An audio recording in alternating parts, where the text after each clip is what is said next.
Hello, everybody, and welcome to the first episode of Let the Truth Speak.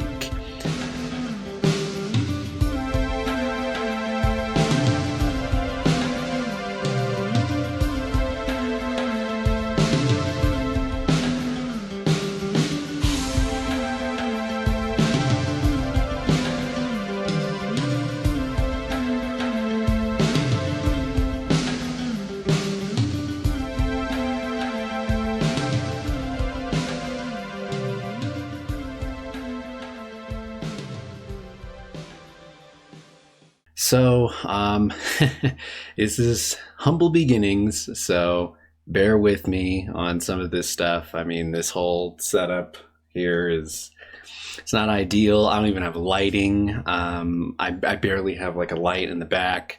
That's why the lighting's all weird. And it's a little dark, it's the best I got right now. Probably the best I'll have for a hot minute. So just bear with me. But welcome. This first episode, I want to try to get a little bit of introduction, introduce who I am. And I will talk a little bit about, the history of King Soopers, the history of the union, the community, the 2022 strike, in current news. So just some introductory stuff and just some short summary history type, things that we're going to discuss here. So my name is Austin Cunningham. Some of you may know me by my musician name, Ramon. I do make music, have been making music since, I want to say 2019.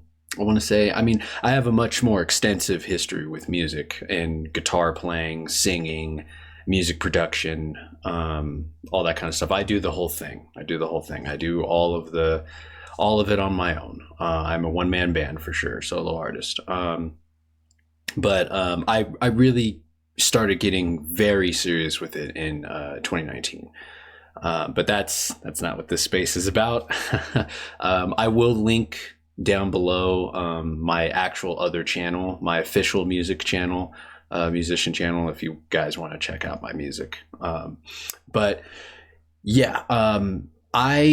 am a former employee of King Soopers. I was first hired on with them back in 2014, and I worked with them all the way until the end of 2022.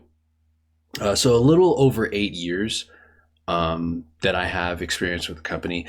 When I was with King Soopers, I did all kinds of things. I worked in the produce department, for fresh fruits and fresh vegetables.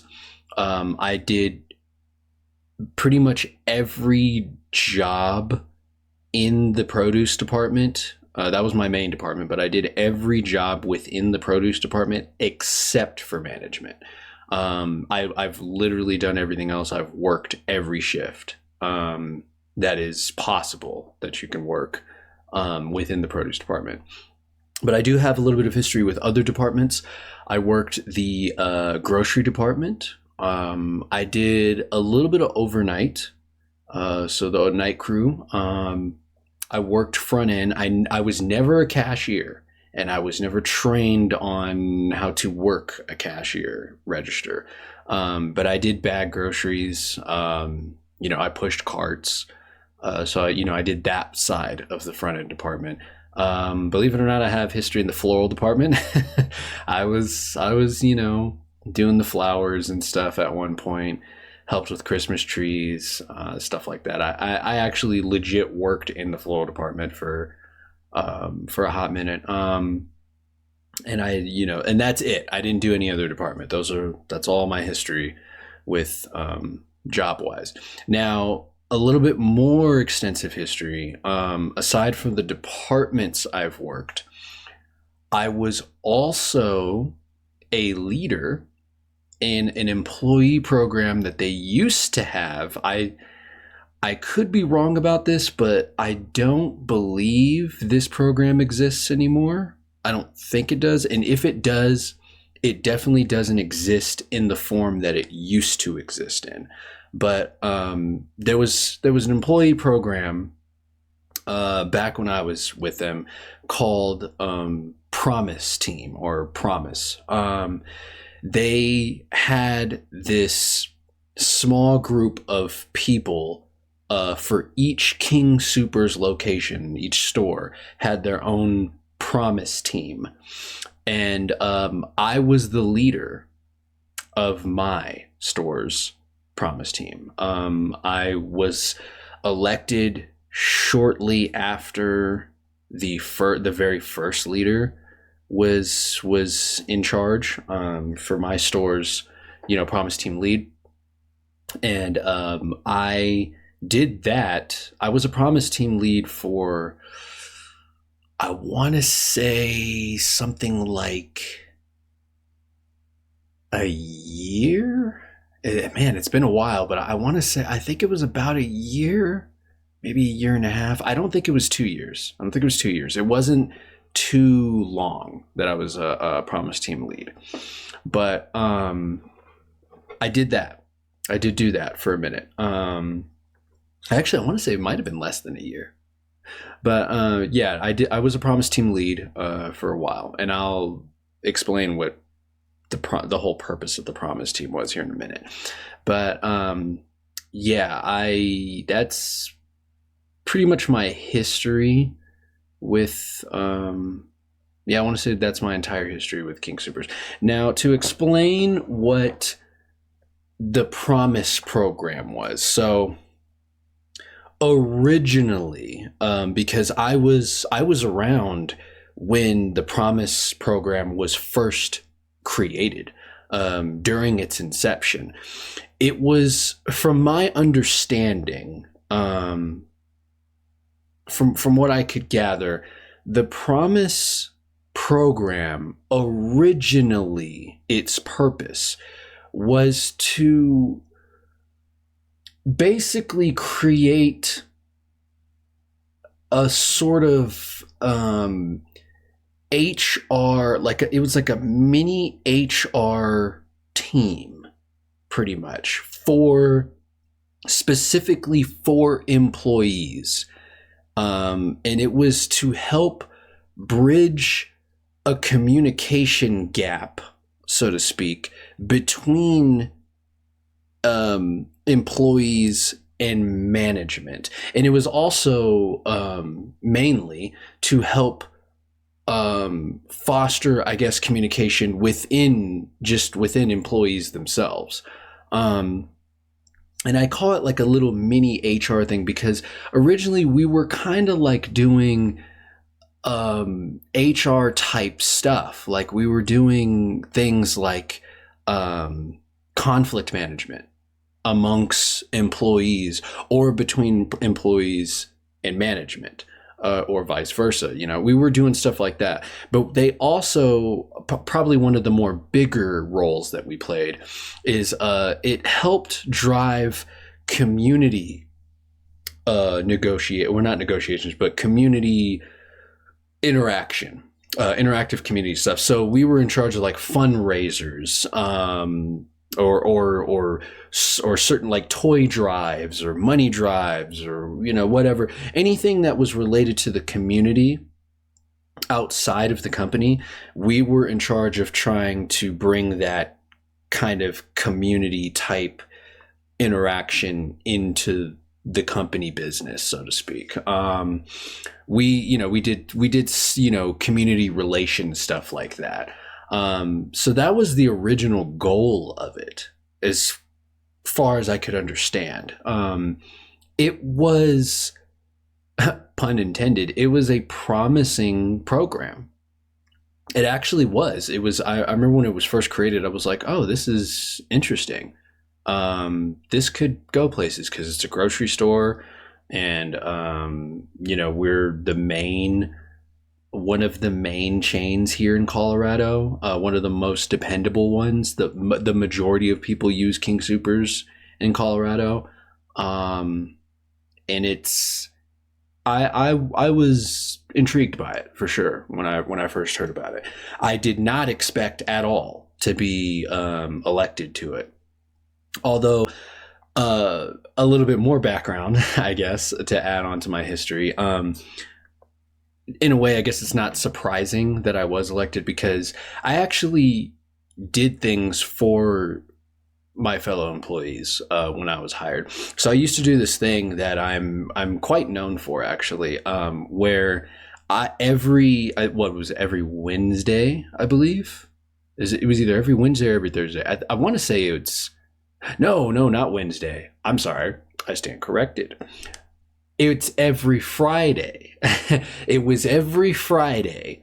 I would do this thing for employees called that I dubbed Klondike Friday, where I would buy a bunch of Klondike bars, like a bunch, and I would put them upstairs in the employee lounge, and I would make my own little intercom announcement, over the PA system of the whole store, and I would announce it. I'd be like, "Hey, today's Klondike Friday." And I would say what flavors I got that are available for the week, and I'd tell everybody, "Hey, come upstairs and get your Klondike bar if you want one." I did that literally of my own volition. I did that with my own money, completely out of pocket. It was not.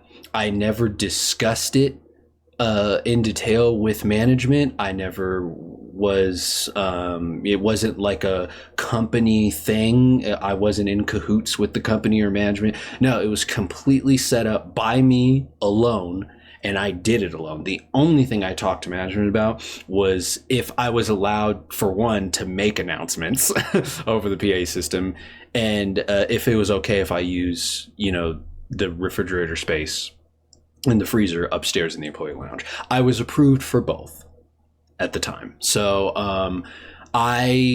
it was like, and I did it for a long time. I did it for like 2.5 years, so almost 3 years straight, from 2014 to 2018, I believe. I did.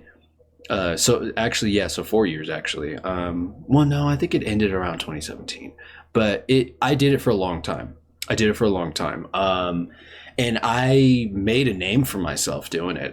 Everybody really appreciated me for it. Everybody started recognizing me for it.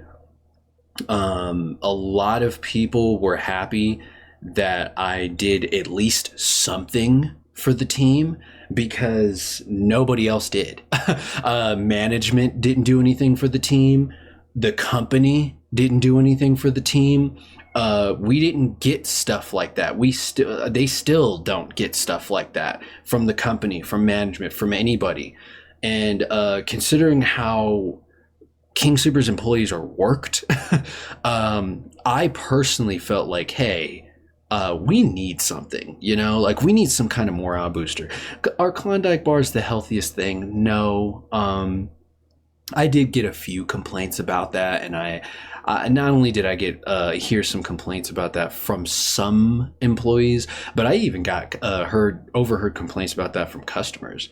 And honestly, I could care less. But I thought it was a fun thing to do. I get the argument for the whole health angle for it, but at the same time, hey, it was supposed to be something fun. It was coming out of my own money. I kind of get to choose what to buy. And, it was mostly, not to mention, it was mostly during summer times when I would do this. Obviously, I'm not going to buy Klondike bars during the freaking winter, but it was usually during the middle of the year, every year. As soon as summer starts, bam, I would do Klondike Fridays. So, and everybody loved it. But the majority of people loved it, and they loved how I randomized the flavors every week, and it was a cool thing. I personally got satisfaction out of it too. I enjoyed giving back to helping out my fellow teammates, my fellow employees, because we all got worked to the bone, man. So I felt the need to do stuff. And I guess that translated into my nomination for being a Promise team lead, because I was already doing HR type stuff of my own volition. I was literally going above and beyond and doing something that not even the company themselves were doing.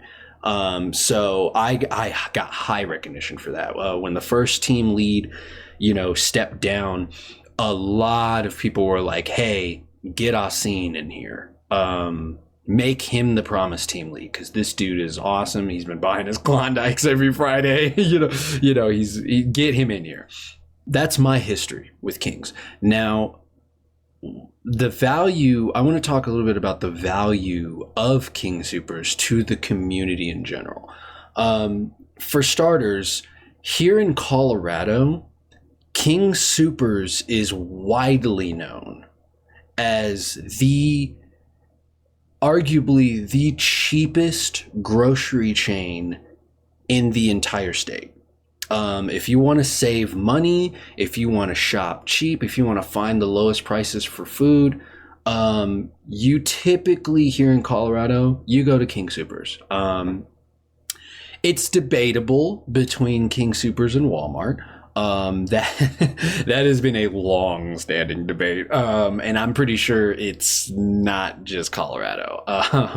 I've heard a little bit about it over down in North Carolina too, because they have also a Kroger-owned grocery chain called Harris Teeter, which is literally like King Soopers, but it's debatable out of the two which are cheaper or not.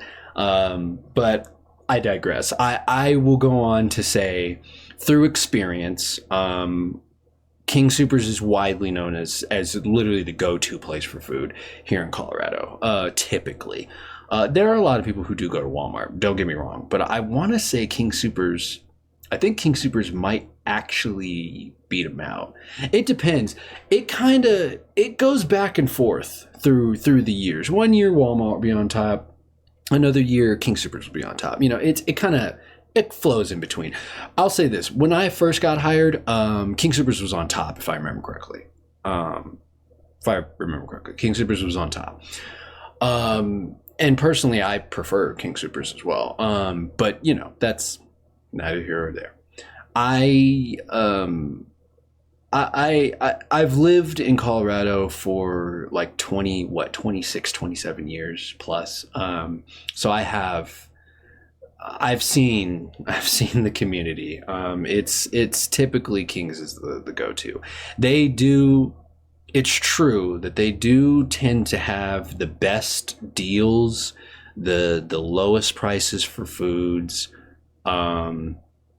They have pretty good product for what it's worth.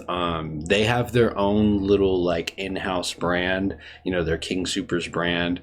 They also have a very cheap brand, and that cheap brand will kind of cycle out. Different cheap company brands will kind of pop up every maybe 2-3 years, maybe even shorter, depending on how well they do. I've seen maybe 3 or 4 different cheap company brands come and go. The current one right now is, I think it's called Smartway. And typically these cheap brands tend to be a lot cheaper than the King Soopers brand. Although the King Soopers brand tend to have special discounts, especially if you're an employee. If you're an employee, you get a 10% discount on all King Soopers brands. So using that to your advantage, some items will tend to actually be cheaper than the cheap brand, which was Smartway right now. But most of the time, you usually want to go for Smartway because they'll save you a lot of money because they tend to be a lot cheaper. It is useful. It is a useful company. It's a useful grocery chain for what it is and for what it's worth and the value you can get out of it, especially with the pricing. I like it. I love it. I think it's vital to Colorado's community. Now, let's talk about the value of the union that covers the King's employees. So the union that the company goes under is protected by is UFCW Local 7.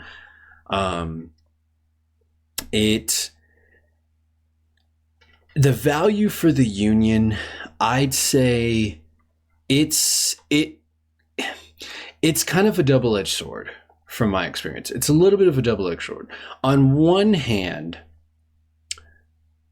they do have protections, some protections. I'll get into more details about all this stuff later.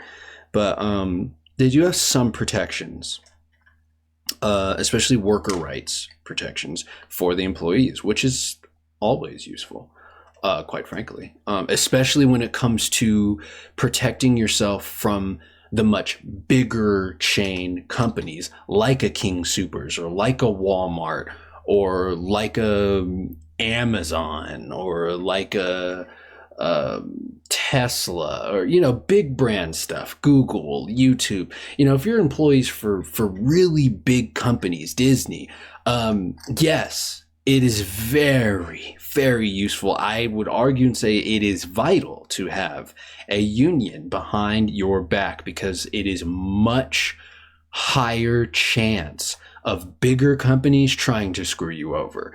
So yes, in this case, I would argue and say King's is a big enough company to warrant the necessity of a union. However, and that's one hand, but on the other hand, you do have to pay the union. This is something you have to understand. You do have to pay the union. There are union dues, there are union fees, and they forevermore deduct this from your checks. So you're getting less money out of what you work. And not a lot of people, there are some people who don't like that. And this is actually one of the reasons why people are actually against unions in general, because they take money out of your pocket.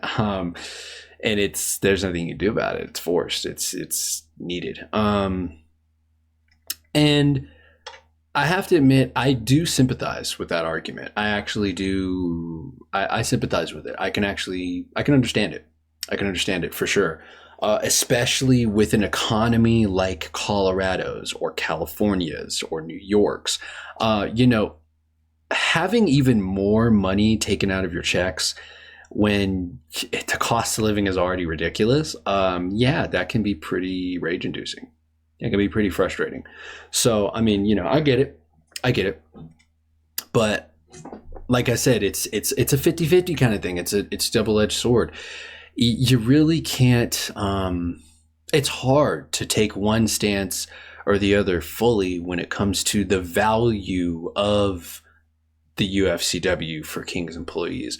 Personally, I kind of tend to lean on in favor of having it, because here's the other big plus for them is that when enough bad things happen, they can organize a strike. They can go on strike, and the way they do the strikes and organize the strikes are pretty decent. They're pretty decent.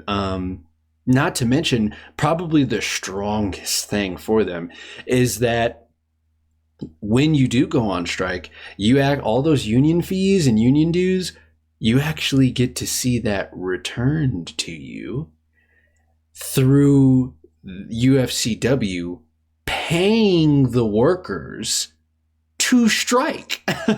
and the pay is pretty freaking high.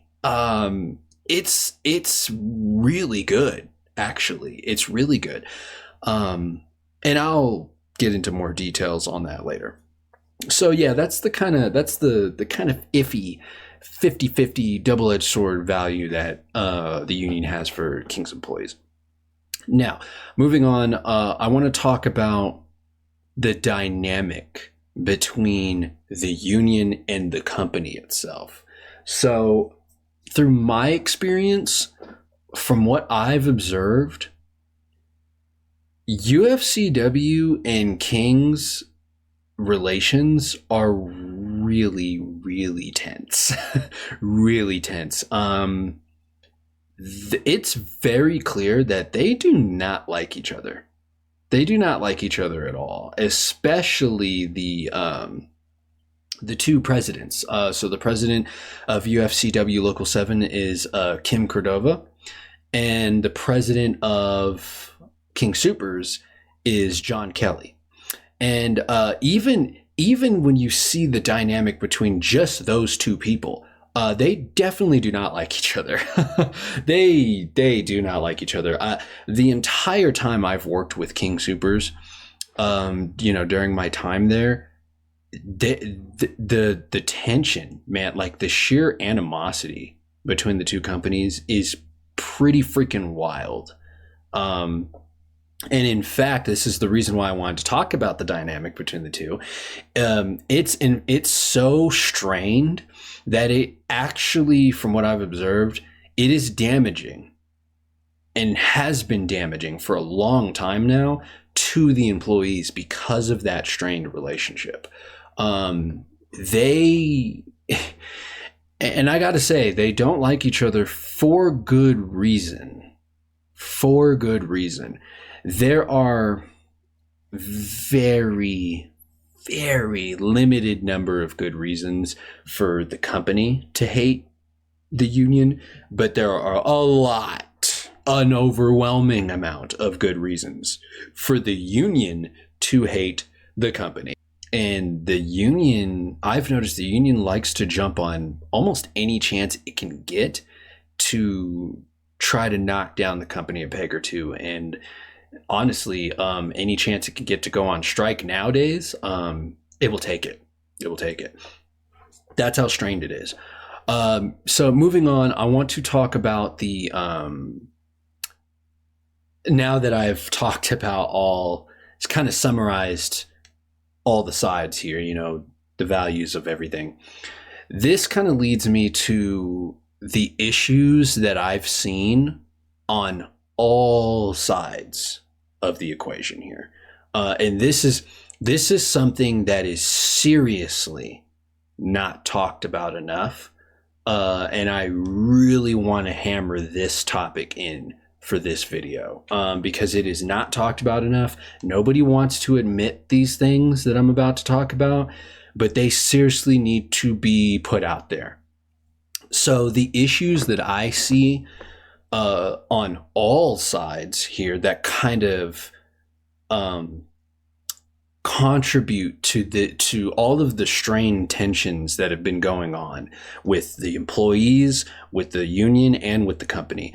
There are issues. There are for sure issues on all sides that there needs to be a lot more accountability on. So for starters, let me start with Kings because Kings has the most issues in this dynamic. Because don't get me wrong, like I said, I want to emphasize here that there are issues on all sides. There's definitely a little bit of blame that can be sprinkled on everybody here, not just the company. But I do want to very emphasize and clarify and really explain the overwhelming amount of issues that the company of King Soopers has. Because while everybody does have issues, they, for sure, without a doubt, it's not even debatable, they have the most issues. They display the most issues, and they go completely unaddressed. And it's really a problem. It's really a problem. But let's start with Kings. First thing, there's so much here. First things first, I want to say they have a serious issue with favoritism. And John Kelly, I hope you see this. You, buddy, have a serious problem with your company. And heck, I hope your parent company, Kroger, sees this. You have a serious, severe issue with favoritism in the company. I've observed this heavily and closely during my time in Kings, and everybody sees this. Everybody sees this. It's borderline corrupt favoritism. To give you an idea of what I mean by favoritism, it is so obvious. They will get rid of employees or even managers that do not fall in line with a specific group of people in the company. They will boot you out if they do not like you. And it has zero to do with your work ethic, your work performance, your value as an employee. None of that matters. None of that matters. If they find something about you personally that they don't like, they will boot you out. They will find any means necessary, any excuse to get you out. And it is, to put it lightly, it is quite frankly disgusting. It is really, really bad. And it is very aggravating to see. I've seen so much. I've seen so much in King Soopers. It's absolutely, sometimes it's absolutely outrageously ridiculous how much favoritism goes on in the company, especially with management, and not just upper management, but I'm talking like department management, department managers, assistant managers, store assistant managers, store managers, and their bosses above them, corporate management. It's rampant. It is rampant. It is terrible. It is very clear to me. And it became clear to me during my time as a Promise team lead, because when I was a Promise team lead, I actually got to have meetings with upper management. So I got to meet the corporate heads from all the different stores and even in the company itself. And let me tell you, firsthand experience, it is very, very apparent that there is like, I don't want to sound corny here, but it's very clear that there's like a cabal within the company of King Soopers there. And it is this favoritism group that exists, and anybody who's not in the club, you're on watch and you will be booted out through any means necessary in a heartbeat if this club doesn't like you. And it's, like I said, it's disgusting. But yeah, they have a very severe issue with favoritism. I will definitely go into much more detail, and I will tell like my own stories and experiences that I've seen and I've had in later videos, and not in this video. But I definitely am going to go into a lot more detail about that. But favoritism is a rampant issue in Kings. Another issue that they have is unreasonable treatment. Now, what I mean by that is that I'm going to go ahead and give one example. Say you're sick. Whether, let's say you have some kind of illness or something, or maybe it's not an illness. Maybe you have a health, like a legit physical health problem. Like, let's say, for example, you injured yourself, and it doesn't necessarily have to be on the job. It could be outside of the job. You injured yourself, and it's very obvious. It's very obvious that there's something wrong with you. Like whether you're sick or you injured yourself, it is clear as day. Like you're not faking it. You're not trying to get out of work. No, it's very obvious that there is a health thing going on. They will treat you damn near like a criminal. The moment you bring it up, like, hey, I'm sick, or hey, I'm injured, they will demand all kinds of unreasonable things from you. They'll be like, oh, well, you need a doctor's note to take time off. Otherwise, you have to come in. I'm sorry, we don't care if you broke your ankle. You have to come in. Dude, I have seen people in casts, in arm casts, having to come in to work because these people are so unreasonable with how they treat employees. That's just one example. I can give a whole bunch of different examples of unreasonable treatment, but I just wanted to start with that one because I want to give you an idea of what I mean by unreasonable treatment. They are very unreasonable. Management and upper management, and sometimes, well, I could argue and say a lot of times, even department management will kind of get brainwashed a little bit by the favorite group, by the club, in order to keep their position or maybe to try to kiss some ass. And they too will be unreasonable to their department employees, people below them. It's crazy. It's crazy with how much unreasonable treatment the company gets away with on the inside. Very unreasonable stuff. I can't wait to make a separate video on that because I will. But the next issue that they have is kind of related to the last one, but they have a problem with immoral treatment. Now, what I mean by immoral treatment, this is another video I can't wait to make, and this is a story I can't wait to tell in detail. I'm going to kind of summarize this story a little bit, though, because I kind of want to be quick here. What I mean by immoral treatment is, example, there was this one time where I seen a worker, it was somebody in Starbucks, actually. I can't say for sure that this actually happened. It sounded like this happened, so this is kind of a little bit of conjecture here. But from what it sounded like, this person's a family member passed away, and they got a phone call about it on their cell phone in the middle of their job, and they were breaking down hard.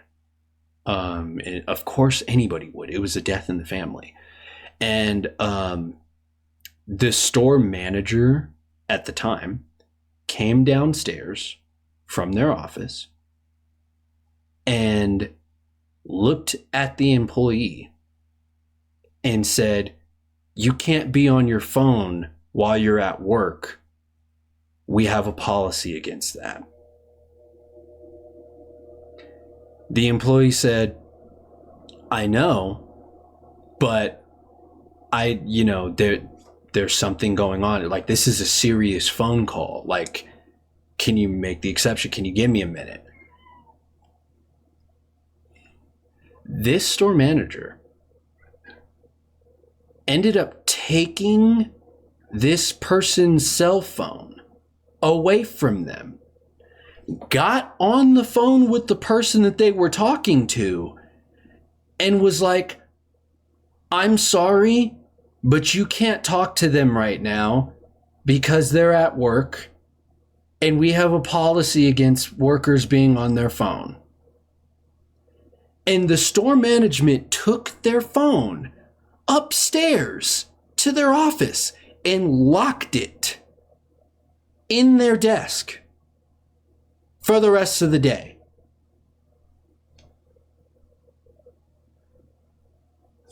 And that's just one story.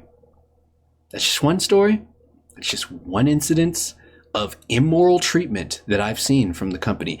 It is bat shit insanity of the type of immoral behavior that I've seen from management, store management, upper management. It's insane. It's crazy what they get away with. It's, good God, the immorality of a lot of these people. And yes, most of these people are part of the club. It's sickening. It's sickening. They have a real bad issue with that. The next issue that they have with is one that's almost hilarious. But they are far too strict on the wrong things.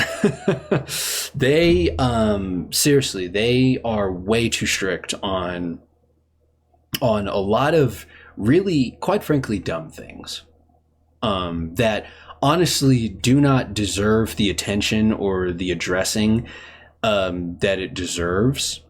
These are things that are not important, man. Like compared to every other issue that's going on in the company, this is not something that they need to be overly strict on. Phone use is one of those things. John, I hope you're freaking watching.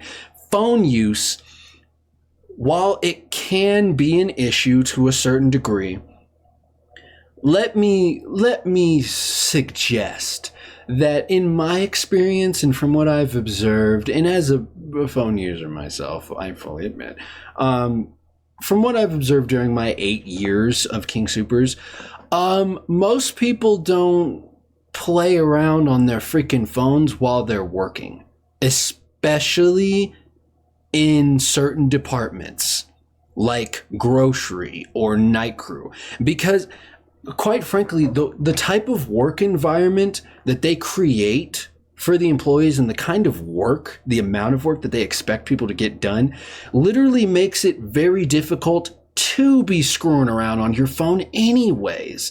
Not to mention, the majority of the people that I've worked with are really good workers, and because they have good work ethic, they, by default, aren't on their phones. The only time I've seen people on their phones is literally during their break times, their lunch times, or if it's like a lull time, like our business is low, they've completed their tasks and there's nothing else to do. Yeah, they might shoot a little text, to somebody, or see what's going on, maybe scroll on social media. But then, but it doesn't last for more than a couple minutes from what I've observed. Most people who use their phone on the job at King Soopers, it's not for that long. It's not for an excessive amount of time. And if they do use their phone for an excessive amount of time, most of the time it's a phone call. And that phone call, most of the time, is really important because people have lives outside of the damn company. Of course, people need to take phone calls. People could be talking to family members. They could be talking to lawyers. I've seen a couple instances like that. They could be talking to, their accountant. They have bank concerns or something with their money, like their car insurance. It could be something, most of the time it's important. It's important. It's something that needs to be talked about because they're not going to have time later in the day to talk to these people because they're either going to be unavailable, the business is going to be closed, or, or they are going to be unavailable because they have work to do later on. So it's not, phone use is not something that they need to walk around and do something as immoral as take somebody's phone away during the passing of a family member, while there are bigger issues at play. Like, why the heck are we not allowed to do certain things with composting food? Because a lot of the food, especially from the deli, could be donated. Like, why not do things like Whole Foods is doing? Because they have this program at King Soopers where it's like it's called Feed. And the whole point of it is like, they want to feed the community. They want to give back to the community. They want to help food drives and stuff and try to cut down on food waste and stuff. And let me tell you, man, that program is a joke because the amount of composting we do in the produce department and in the deli department is insane. It's insane. Seeing it firsthand, even with Feed in effect, they are still composting stuff that could easily be donated or could at least be if we're going to throw it away, it could at least be packaged into, a little giveaway bag, and it could be resold at a much cheaper price. If anybody's heard of the app called Too Good To Go, they do stuff like that. So they will take, like, if I don't know how it works. I'm going to assume that companies have to sign up for the Too Good To Go service. But I've used it. A friend of mine just recently introduced me to it. Basically what it does is that you can buy like little goodie bags that are stuffed with a bunch of random items that were either going to go bad soon or items that the company couldn't sell in time, like before the night was over, especially if it's fresh foods. So in an attempt to kind of sell those foods off quickly, at least to get some kind of money out of it, they'll go through Too Good To Go, and they'll put it in they'll gather up all the stuff that they couldn't sell or is about to go bad in the day, and they'll make little goodie bags and they'll just put random items in there, they'll pick random stuff out of it and just put it into little goodie bags, and they'll resell those bags for really cheap. We're talking anywhere between $3 and $10, depending on how much they're putting in the bag and what company, is doing it. And I got to say, some of those bags are pretty cool. You can get some pretty cool stuff. Sometimes it's not a lot, and other times it's a decent amount. But I'm not complaining, because the items that they put in there on retail, they tend to go well beyond $2 to $10. Some of the stuff they're going in, it's like $13 items, $15, $20, $30 items. If they aren't able to sell that stuff off, they can at least drop the price down dramatically, bundle it with a bunch of other food, and sell it to people. And those, from what I've seen firsthand, those bags sell like hotcakes. They go, man, they fly. I've bought quite a few bags already. So now, to be fair, it's been a while since I've worked with Kings. I don't know if they're a part of Too Good To Go. As far as I can tell, they are not. I've used the app. I don't see them on the app. I've never seen a King Soopers on the app. I don't understand why they don't pair with Too Good To Go to help supplement the feed program that they have. Because right now it's a freaking joke. It's a joke, and it's borderline false advertisement. It's a huge, considering what Too Good To Go is doing and helping to achieve for some of these companies to at least get some profit off of items that they couldn't sell or is about to go bad. And it's giving back to the community, and it's not going to waste. It's actually legitimately tackling food waste. When you compare King Soopers' feed program to Too Good To Go, yeah, it's a very sad, disrespectful joke. And it's doing a huge disservice to the community, especially when Too Good To Go over here is doing a far better job than King's feed program, which, from what I can tell, is basically doing nothing to combat what they claim to be combating. Deli's still composting a bunch of stuff that is edible. Produce is still composting stuff that could be edible. Like, it's a joke. It's a joke. So yeah, far too strict on the wrong things. Because instead they want to focus on taking people's phones away during a tough time in their lives. What the hell? The next issue that they have is poor work policy implementation. I've actually gotten into a legit heated argument with an assistant store manager over this topic. To give you an example of what I mean by poor work policy implementation. So what King Soopers does is for items that are blemished or damaged, or they look like maybe they're about to go bad, maybe here pretty soon, what we'll do is we'll take a bunch of those items. We'll take like a collection of the same type of item.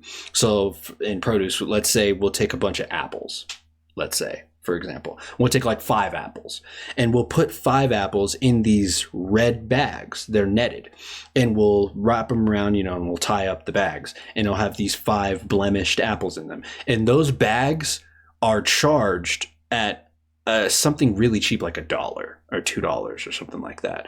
And this is an attempt. It's part of the feed program. This is an attempt to try to sell items at a cheaper price, kind of like Too Good to Go, before we toss them out and compost them. This is an attempt to do that.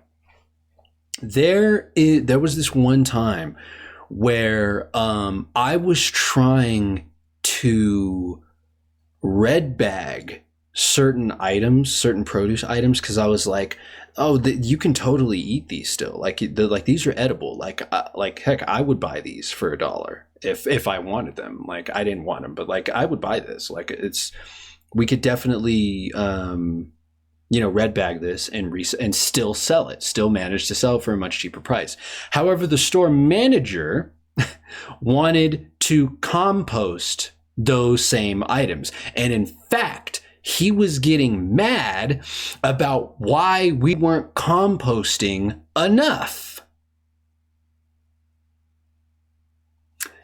So I actually got into a heated argument with him about it. I was like, why are you so focused on composting instead of reselling these items? Like, I'm sorry, dude, but I'm not gonna compost something that we could literally sell and somebody could still eat. Like, I mean, somebody, and even if somebody doesn't want this, somebody could buy this red bag for $1 and give it to a freaking homeless person, man. Like, seriously, like, why are you so hell-bent on composting it? And we had a huge back and forth over this. And it's just a good example of how poorly implemented a lot of King's own policies are, because clearly their management is like not on the same page, and they focus on, like I said before, the wrong things. And when they get into arguments like this and they want us to do one thing, they get on our butts for like, hey, we need to do more red bags. We need to be doing like 30 red bags in a week. But then at the same time, they get on us for not composting enough. And when they call for compost, when they open the compost bin and like, hey, everybody come back and compost, then they look at us and like, why do you only have like 1 box or 2 boxes of compost? Where's all the compost at? And it's like, well, because we're red bagging all of it. Like, there's a huge freaking disconnect here, because they're so drunk on their own power. They're just sitting up here power tripping to the point where they're tripping, pun intended, over their own policies. And it's a joke. It's a joke. It's crazy.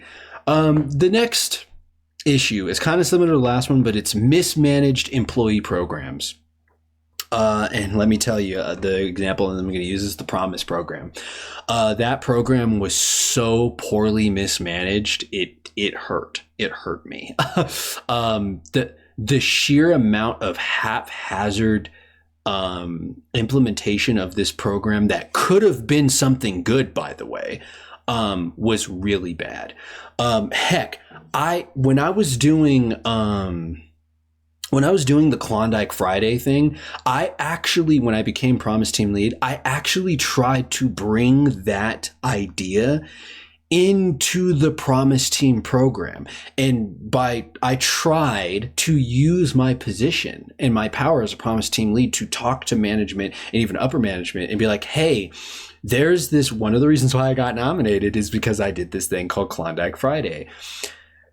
I think it would be a good idea to actually implement this as an official part of the Promise program, as a way for the company to like give back and provide for employees. I mean, for God's sakes, Whole Foods does this. I've seen Whole Foods do this upstairs in their employee lounge area.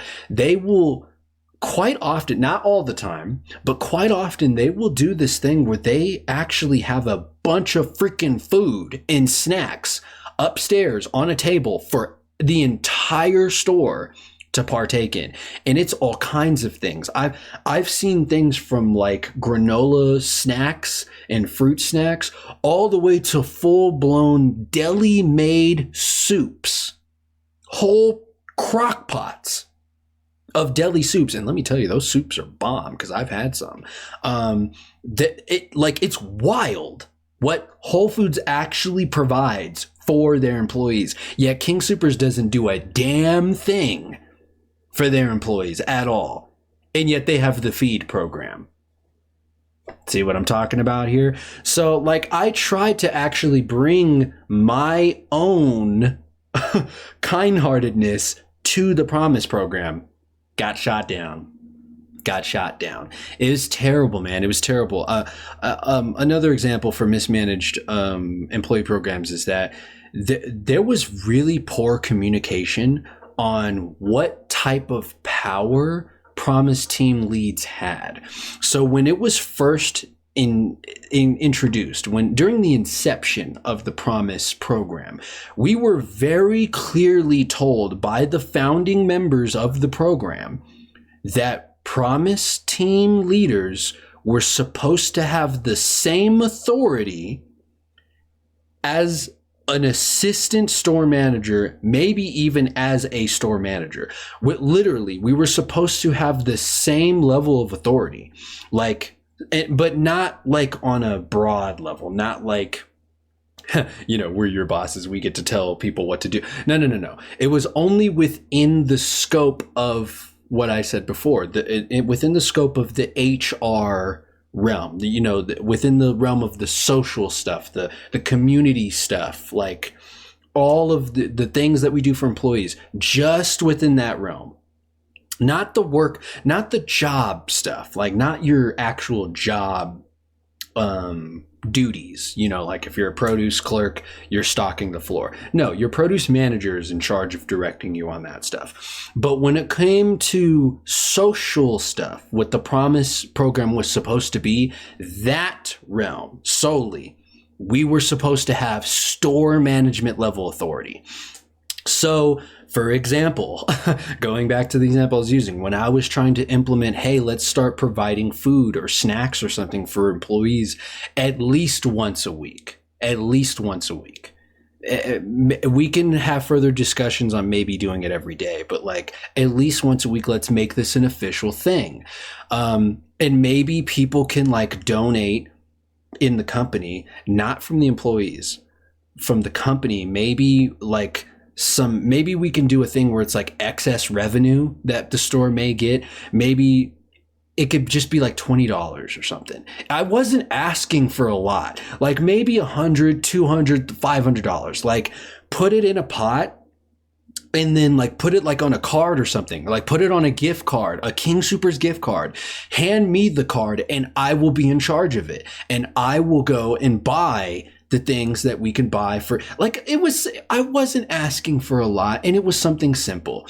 I told them when I first pitched it, I was like, it doesn't even have to be in a massive amount of money.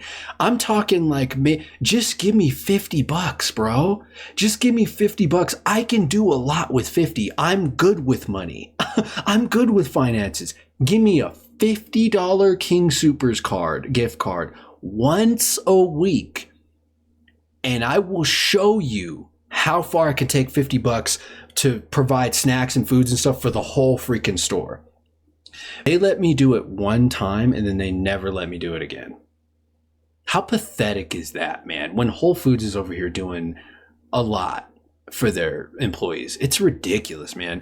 And there was constant arguments between the department managers and the store managers and myself with how, like, the power that I'm supposed to have. Because this is another reason why it was mismanaged. Another example of how they mismanage their own freaking programs. We were supposed to have store management level power for social stuff, and we were Promise Team Leads. By title, we even had a tag that said Promise Team Lead. So we had our own special tag. We didn't have our own vests, but we did have our own special tags and we had our own special power. But at the same time, because anybody, literally anybody, could be nominated into the Promise Team Lead position. Because of that, we were torn between our team lead duties and our actual company duties. So, for example, me, at the time when I was nominated, I was just a produce clerk. I was just a simple produce employee. So during the times when I was called upon or I felt the need to, I need to go do something for Promise Team, my department manager would complain because it's like, well, I need you on the sales floor stocking bananas.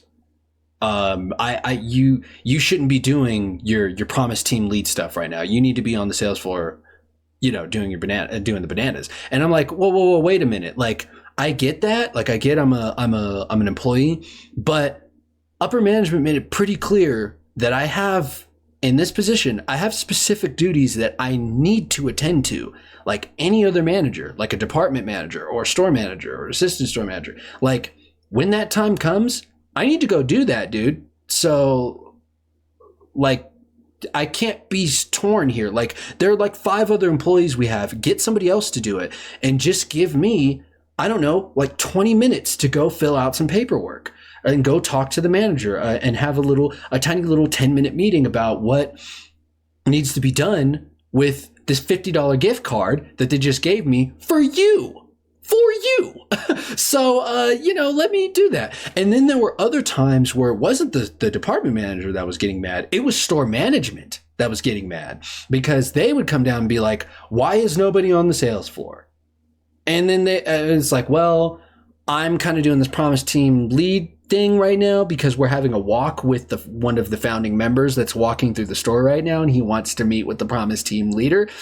And you may want to talk to our actual department leader, like the produce manager, to figure out why nobody's on the sales floor.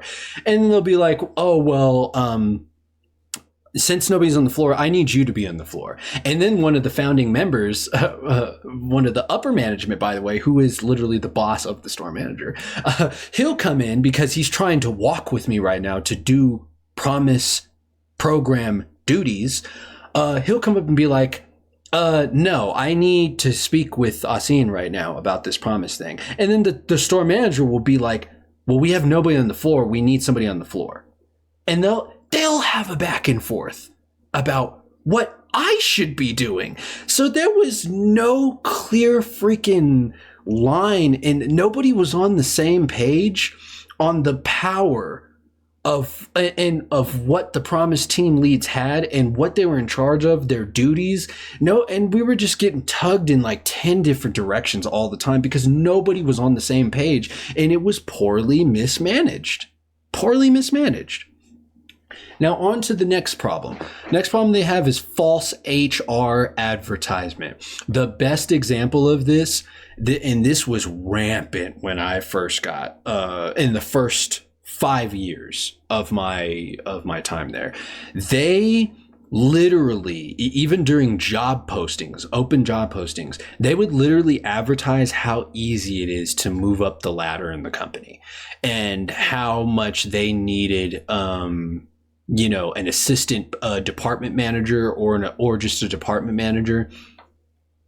And let me tell you, the amount of disingenuousness when it comes to those listings and that idea that they're presenting to the community of, oh, hey, you can come get work for King Soopers. You can get hired on and we'll work for you. And it's so easy for you to become a manager because we have this special management training program where we teach you how to be a leader. And no. Let me tell you something. I worked for the company for 8 years, and 5 years in, especially after I stepped down as Promise Team Lead, I want to say 80% of the whole freaking store wanted management to promote me to Promise Manager, not assistant manager. And although everybody was pushing for me to be an assistant manager, because at one point I was actually gunning for it and they were actually considering me for it. They were like, okay, maybe we will promote you. And it took 5 years to do. this is the false advertisement I'm talking about. But everybody was supporting me for management. But the thing that really blew my mind is that people were going up to the assistant managers and store managers, literally telling them in their face, hey, promote Asin to produce manager, not assistant manager. I mean, I hope he gets assistant management, but no, we want you to take it a step further. He needs to be running the department. He needs to be running the department. And they gave that position instead. They put me through literally 2 weeks of training. They literally trained me for a week and a half on manager duties, how to print tags, how to do orderings, how to read the ordering book, how to read sales and movement of products and stuff. And I was catching on to it pretty well. They spent all this time training me. And I had 5 to 6 years worth of experience at this time. And instead, they immediately, like without hesitation, with no training, with no proper vetting, they had like one interview and that was it. They promoted another person who was working with us at the time in my department to assistant manager instead. And she had 0 management experience. False advertisement. Absolutely ridiculous, man. And at that time, I'd been working at the company for 5 years. Did the whole Klondike thing without anybody's approval. I did it out of my own volition, out of my own pocket. And I was promised team lead. And I've worked literally every aspect of the produce department at that time. And they still didn't make me produce manager. Like, wow. And I wasn't the only one that they did that to, by the way. I have seen countless people, not just in produce, but in all of the departments, go through this same treatment. It is severe false advertisement. Severe false advertisement. It's terrible. Next issue that they have is poor communication between management and upper management. They have very bad communication amongst themselves, quite frankly. Like I said, it's all because of that favoritism group, that club. If you ain't in that club, you're treated very differently, and it's very obvious. And it really shows in the way they communicate with each other. Because as a promised team lead, during that time, I was actually given access to the internal email system that only managers are privy to. Like they're the only ones that have access to it. But since I was a promised team lead and I was supposed to have the same authority as a store manager, I was given immediate access. Like I actually had to fill out paperwork. They made an account for me, and I actually got my own access. So I actually got to see like floor plans, plans for product advertisement. And that's coming from upper management, emails being shot back and forth between management and upper management. And let me tell you, man, seeing some of that stuff, it's crazy. Like it really shows the difference between who's in the club and who's not in the club. And if you're not in the club, they will treat you differently, even on just a simple communication level. And it's very detrimental to the company and everybody working for the company, not just employees, but management, everybody. It's stupid. It's so stupid, man. They've got to stop on that, man. The next issue that they have is corrupt power games. This kind of plays into what I've been talking about before, but they very much like to play power games, and it's very corrupt. An example of this is honestly one that I've actually already given, and I'll go back to. But the whole experience I had as being a promised team leader, being pulled in 10 different directions, and them just like, I don't know, playing hopscotch, I guess, with the power that I was supposed to have and all the other promised team leaders were supposed to have. It's crazy, and it's very, very corrupt like, because you're not only being pulled in different directions, but the way you're being pulled is in a very corrupt manner, because basically all that was happening day in and day out is managers, department managers, store managers, and upper managers literally fighting amongst themselves over this pocket of power, which was the Promise Team, that they themselves created. And not only are they fighting over this power, but they're also fighting against each other's power and pull that they have over us as Promise Team leads and employees. And that it's so corrupt, man. And it's these kinds of power games is just, it's detrimental, and it's just damaging, and it's quite frankly embarrassing on their part, because they're the one that created this stuff. So it's like, good God, you guys are just exposing yourselves at this point, and it's pretty freaking ridiculous. Moving on to the next problem that they have, it's a pretty bad one. Blatant avoidance of real internal issues. And I have a perfect example for this, and it's my favorite example, and I can't wait to make a video on it and explain more details of the context of what happened in this. But once again, rewinding back to when I was a Promise Team lead, I actually had a meeting. It was a giant meeting with everybody. It was the Promise Team leader of each but the Promise Team leader of each store, and the store manager of each store, and I think one assistant manager, just one, I think. And if they weren't available, they let it slide. But at minimum, it had to be the store manager and the Promise Team lead of each store went to this huge summit meeting that they held. And everybody was there. All of upper management was there. All of corporate management was there. Everybody was there. And they rented out this huge hall, and we had a stage. They had a giant stage, and there was chairs and stuff, and everybody was meeting.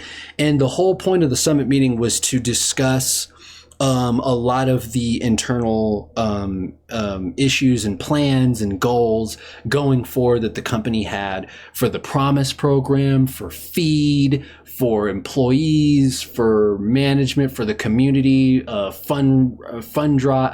drives, fundraiser drives, all kinds of. It was all kinds of stuff. And one of the main issues that I was really hoping that they were going to talk about was their turnover rate. Because I'm literally listing right now for you so many reasons why their turnover rate is high. And they actually addressed it during the summit meeting on stage, and it was by one of I think it was like the vice president herself, actually, of Kings, for like 5 minutes. They had a big freaking presentation that was projected onto the the screen on stage, and it was huge. And they literally straight up said how high their turnover rate was. And they had a graph. They showed a graph on screen, a pie graph. And it's been a long time, but if I remember correctly, they said blatantly, straight up, they said 93.8% of their turnover rate, or in other words, why people were leaving the company, were quitting, was due to internal issues with the company. You know what she said immediately after saying that? She was like, but we're not going to talk about that. Let's instead focus on the small little tiny 7% or 6% or whatever of reasons why we have a turnover rate. And let's focus on that. And literally on screen, the graph zoomed in on the small little piece of the pie. And then they had a whole, like, I don't know, 40 to 45 minute long presentation detailing that and their plans on to fix that issue and how to move forward with it and how to communicate better. Seriously, what the hell? What the hell, King Soopers? Literally straight up ignoring the most important problem that they have as a company. Their 93.8 turnover rate.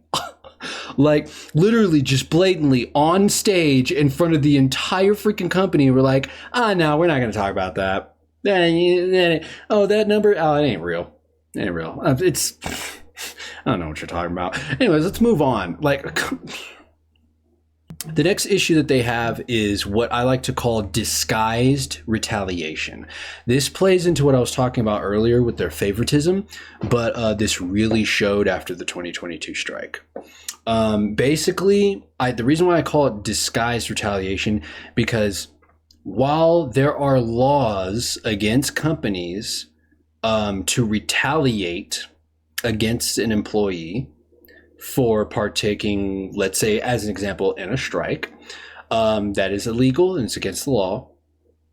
However, King's does this really smart thing where they do like I call it disguised retaliation. They will retaliate against you for any reason that they find. What they may not like you were in a strike, for example, for whatever reason that they choose. They will then find the smallest thing that they can use to terminate you legally, so that on paper it looks like they have the right to do it, but they will nab you on it.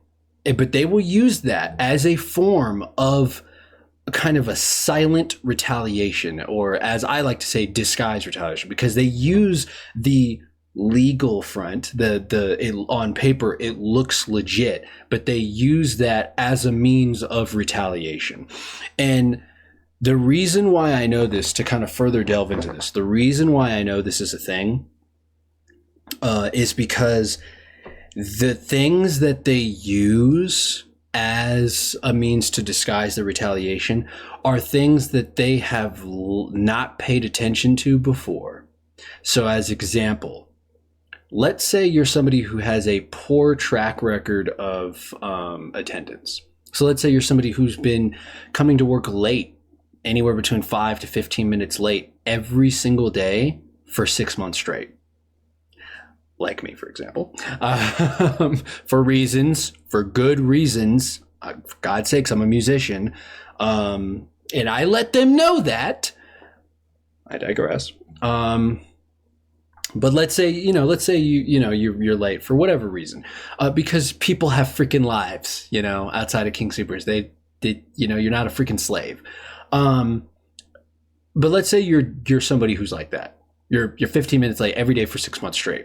And that entire time, they don't say a word to you. They don't make a big deal out of it. They barely write you up, if at all. And not to mention, when managers are not even 15 minutes late, when managers are 4 hours late for a district walk of the store, believe me, I've seen that a lot. They literally don't get in trouble for that at all. They get no write-ups. They get no disciplinary action at all. But I digress. Let's say you're somebody who's late all the time and, they don't make a scene out of it. However, one day you do something that they don't like, or you participated in the 2022 strike. Now they're going to come after you for the tardiness. All of a sudden, they will Flip a switch, just bam, just like that. They will flip a switch and they will all of a sudden start coming after you for, well, look here, you've been late 15 minutes every day for 6 months. For 6 months. And it's like, yeah, you never said anything about it before. Why are you saying it now? Because they use it. They use it as a retaliation method. You see what they do is that they take things that any employer has every right, legal right, to terminate you over. They will take that and they won't say a word to you about it. They'll let you slide on it. They'll let you slide. But the catch-22 is that they will note that and they will put it in their back pocket and they will wait for the opportunity to use it against you, because when the club that you're not a part of, they want to test you. They basically want to test you. They want to see, okay, we're going to let all this stuff slide, but we're going to see if we like this dude or not. Like, we want to see if this person's going to conform to the club or not. As soon as they realize that you're not, in any way, it could be the smallest way, then they'll take that little note out of their back pocket and be like, okay, now we're going to fire you. They do it all the time. It is severely rampant in King Soopers culture. It is really, really bad. I've been fired that way. My brother has been fired that way. A couple of friends of mine, former friends of mine that I used to know, they were fired that way. Some acquaintances have been fired that way. There's people that I've worked with in the past that have been fired that way. Like, it's rampant. And it is so sneakily clever of them because, like I said, they do it in a way where it's legal. And you can't nab them on it. You can't nab them on it because you'll do, maybe you'll slip up here and there and they'll let you get away with it. But the reason why they'll let you get away with it is because they're gathering ammo to use against you when you do show the club that you ain't conforming to them, or there's something that they don't like about you. They will immediately use that on you. And it is terrible. And unfortunately, since it's disguised, it's hard to report that to the union. It's hard to report that to, a federal human resources kind of, setup. It's hard to tell anybody about that because it's done in a way that's legal, but it's also done in a way where it's a retaliation. Like, it's so frustrating. The other issue that they have is that they are very, very, I talked about this a little bit, but I want to bring it up again. They are very hostile towards UFCW. And this hostility causes harm to the workers. So to give you an example, many a times, when somebody brings a dispute against, let's say, a store manager for the way they were treating an employee, and the employee, calls UFCW, hey, I need your help with this because they're trying to do some shit, and they will have a representative come into the store. Like, they'll literally drive down to the store so that they can meet and talk this out in person. Many a times I've seen where as soon as they walk into the store management comes down in their faces and they're just like, get out. Get out. The problem has been solved. They will literally prevent the union worker from even reaching the employee to ask them, hey, what's going on here? So many times, union workers basically damn near have to sneak into the store just to talk to people, just to be like, hey, what's going on? Or just to get information on, we got your claim, we need more details, what's going on? Like, just to do their job, just to do what they're there to do, to be a union, to protect our rights. Just to do that, they have to sneak in the store to do that because store management is conditioned to be by upper management, by the club, to be so ridiculously, unreasonably hostile to union workers. They literally treat them like the enemy, like they're the plague, like they're freaking Nazis or something. Like it's insane. It's insane. Because like I said, it harms the employees. We can't get our rights invoked. We can't get issues solved. We can't talk about issues at all, because they don't let the union, they prevent the union workers from reaching the workers, or they just keep them from entering the store. Like, dude, it's crazy. It's crazy. The other final issue that they have, that anybody paying attention to the news should really know about this, and you don't have to live in Colorado to know this, but monopolization. I'm going to use the example that's been reported on the news. King Soopers, or Kroger, I should say, tried to buy out Albertsons, which is the parent company to Safeway. And that is blatant, monopolization right there. It's blatant. They're trying to buy out the competition. They're trying to narrow the competition. And a federal judge, if I remember correctly, actually put the buy on hold. They actually in court, they were like, you need to halt this because this is illegal. This is wrong.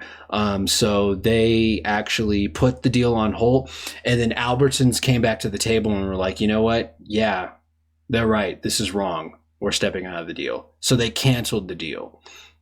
I believe that just happened, if I remember correctly. I don't know. I'd have to look it up. I'm going to have to look it up. Maybe I'll talk about this on the next video. But if I remember correctly, I believe that just happened December last year, in 2024. Like, this just happened.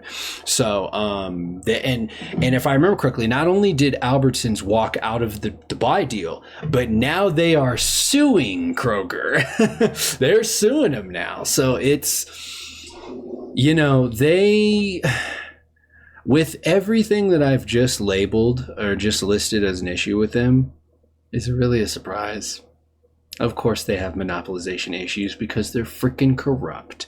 They play favorites, and they are mismanaged. They are run by a little secret cabal club, and if nobody's in that club, everything gets pushed to the side and everybody doesn't win. So of course they have a monopolization issue. So that was all of the King Soopers issues. Like I said, they have the most issues out of all three groups and parties. And they are certainly mostly in the wrong out of everybody. However, that goes without saying, as I said before, the other parties also have their own issues, and that's what we're going to get into now. Next up on the list is UFCW. Okay, so their issues. The first one I want to say is they seem, from what I've seen, they seem a little disconnected with what employees really want. Now, to give an example of what I mean by that is, back in the 2022 strike, they kind of initiated the strike without actually fully communicating with the employees about actual like all of the actual issues. And this is something I'm actually noticing right now too, with how this upcoming strike is already being perpetuated by UFCW. They have a pattern of doing this, I've seen, but they basically will initiate, I guess, their issues with the company almost in a selfish way. It's pretty obvious that they have their own agenda, so to speak, with how they want to defend employees and take down, King Soopers management, at least, by a notch or two. And they kind of run with their own thing. That's what it kind of feels like. And they don't actually sit down and listen to what the employees themselves, the third party, is actually angry about.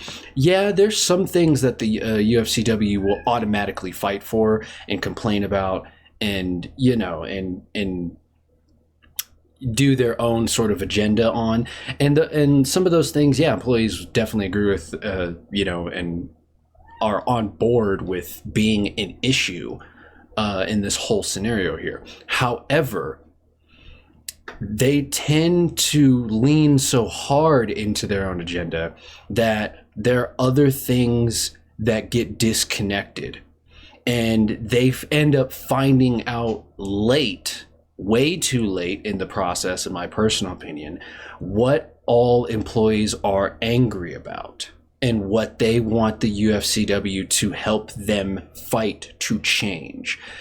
So there's definitely a disconnect happening. And they really, really need to better their communication system when it comes to communicating with employees on what exactly the majority is angry about.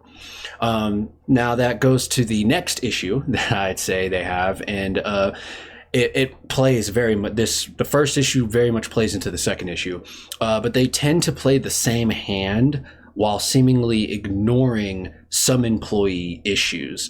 So this is, again, touching on the first issue, but this is kind of its own separate issue at the same time too. So let me explain. What I mean by that is that since they lean into their own agenda, so to speak, so heavily, they tend, the other aspect of the issue of them leaning into that is that they also tend to replay that same agenda over and over again.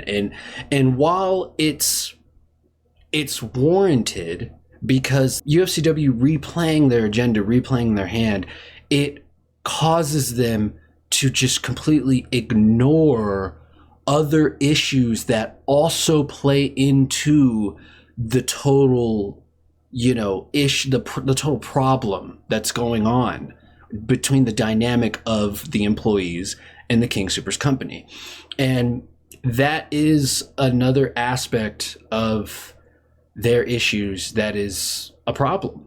Quite frankly, it's a problem. They not only are they, like the first issue, disconnected a little bit because a lack of an effective and timely communication with employees, but they also lean into their own world, so to speak, and then they just straight up ignore. They don't even try to communicate, or I could say they forget to ask. Because that's what it sometimes feels like. They forget to ask, like, wait a minute, so this isn't the only issue you're concerned about? Like, they forget to do that step when it comes to fighting for employees. And that's a serious issue. That's a serious issue they need to fix. They need to be a lot more aware of employees. They need to, I guess another way to put it, they need to be better at learning how to read the room. They really need to figure out a way to connect more with the employees and get a fuller picture of what all employees are dissatisfied with. They need to get a board and actually see what the majority is saying and what they are complaining about, instead of overly focusing on playing their same agenda, their same hand over and over again. I really don't see how difficult that would be. I mean, I know the King Soopers tends to interfere, which, is an issue I already talked about, but I feel like there could be ways around it that they could connect more with employees. Now, the next issue that UFCW has is they do not do a proper good job at defending employees in the moment.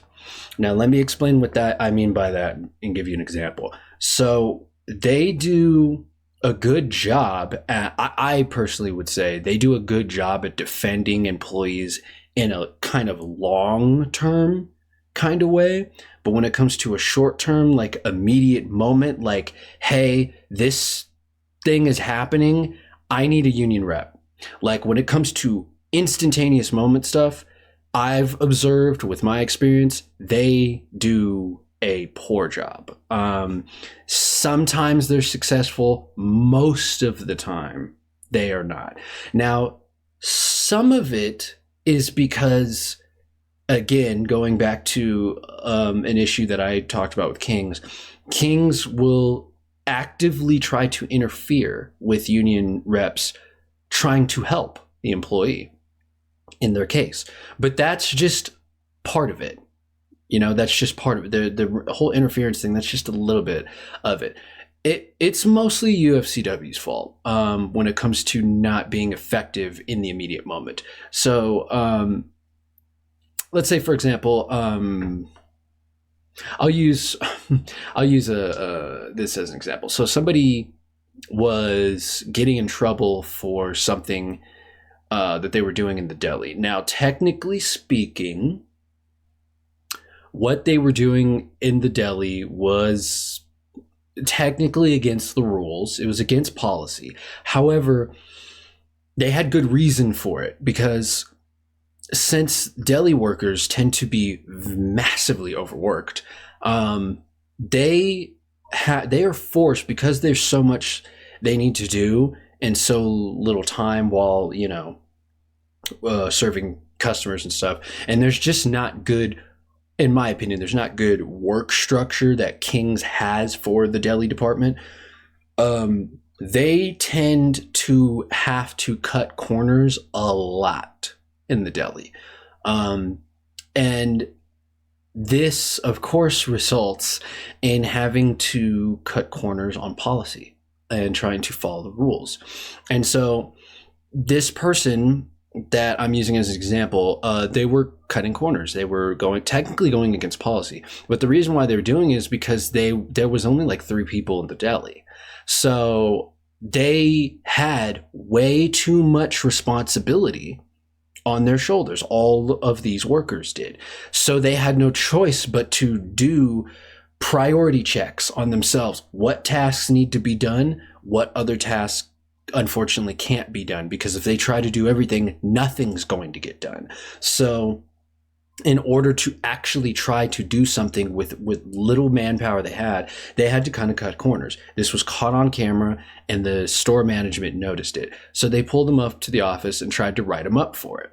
And he was like, no, I need a union rep for this, because I think this is BS, and I shouldn't be getting in trouble for this. There's good reason for it.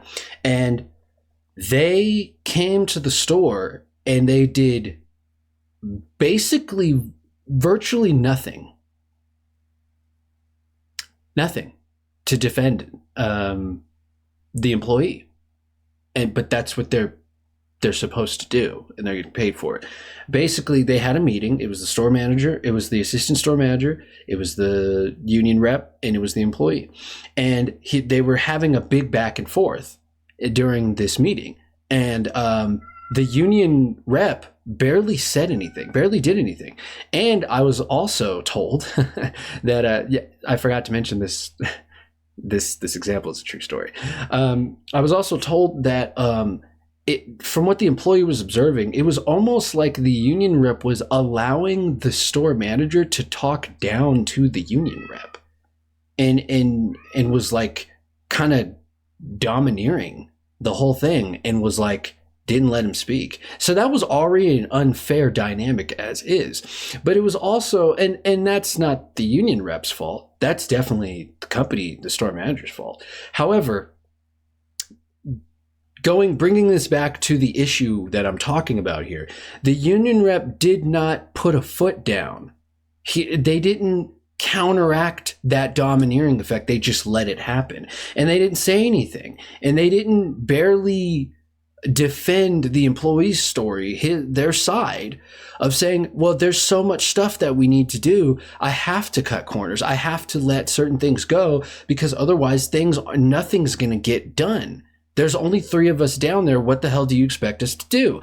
And the union rep didn't defend that. He didn't try to be like, hey, Mr. Assistant Store Manager, listen to the employee here. Like, that is true. You guys are being overworked. They're being overworked. There's only 3 people down there. Show a little bit of leniency. They have rights too.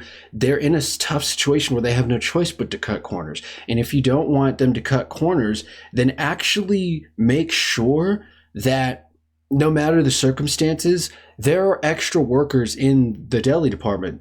And you can actually look ahead and try to avoid a scenario and a day where there's only 3 people working the damn deli. Why don't you come down there and actually help them for a little bit? You know, like, there needs to be some kind of compromise and understanding of what actually is going on here instead of just hammering down discipline. If I was the union rep, that's what I would have fucking said. You know what I mean? Like, but no.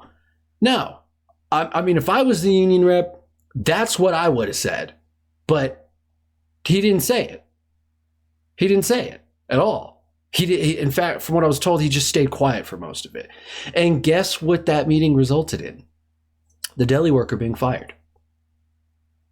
Right there, on the spot. What kind of defense? What, like what?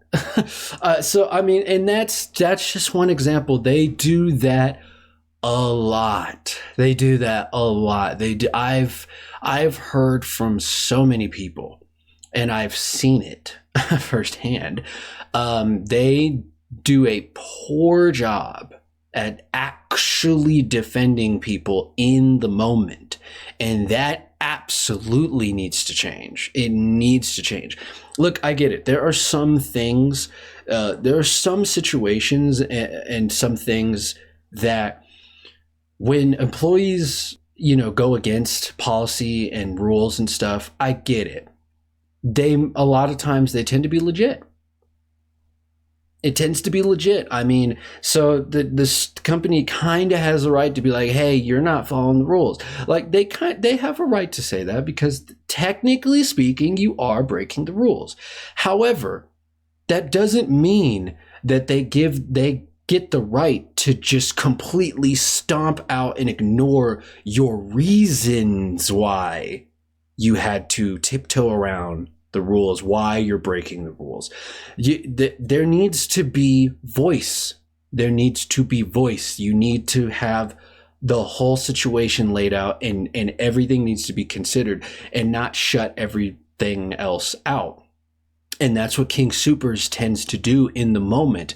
And I don't understand why union reps don't get this by now, because they have many years of history doing this tactic. And it's like, why don't union reps be like, hey, stop shutting the story down, listen to it and take it into account, because they have rights too.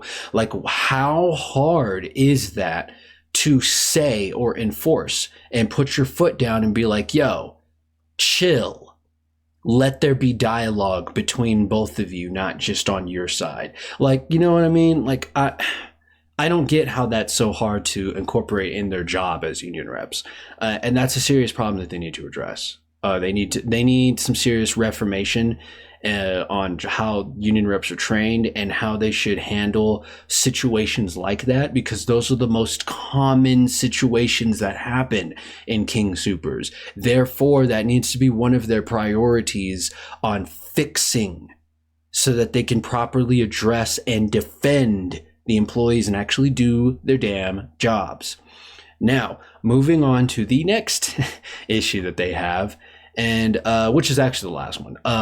They need a better communication system with employees without employer interference. I mentioned this a little bit in previous issues, but this definitely deserves its own issue point. They absolutely, and this ties into all the other issues. It really does. It's definitely an important one, but they really do need to have a better communication system. I don't care if it's through a specific app. I don't care if they have to end up using WhatsApp or something, you know what I mean? Or Slack, a UFCW Slack, channel specifically only for union members and all current King Soopers employees. And it can be optional maybe, you know, but like, I don't care what it is. It could be WhatsApp. I don't give a damn. Like, they need to have an actual real communication system. And honestly, it probably should be digital, because the thing about UFCW that I've noticed is that they are very, very old school. They are very old school. And while there's nothing necessarily wrong with old school, unfortunately, their outdatedness when it comes to the way they communicate with employees is being taken advantage of, because the company and the employees themselves are both ahead of them. They're ahead of them when it comes to communication systems and technological advances and all that stuff, and internal software stuff that they're using. They're beyond that. And UFCW seriously needs to stop being old school, stop being outdated, and they need to catch up with the times so that they can effectively communicate with employees. If you need to use an app, do it. Kim Cordova, do it. Stop with this whole, the only way we can communicate with employees is by going up to their stores physically in person, all of the stores across all the districts, and handing out printed pieces of paper and put stacks of them on a table, or put it or staple it on the board on the wall or something, so that to make union announcements like, hey, employees, we're having a strike vote, you know, or hey, we're union reps, here's the union rep number, all this. No, because you know what I've seen? That gets abused really heavily.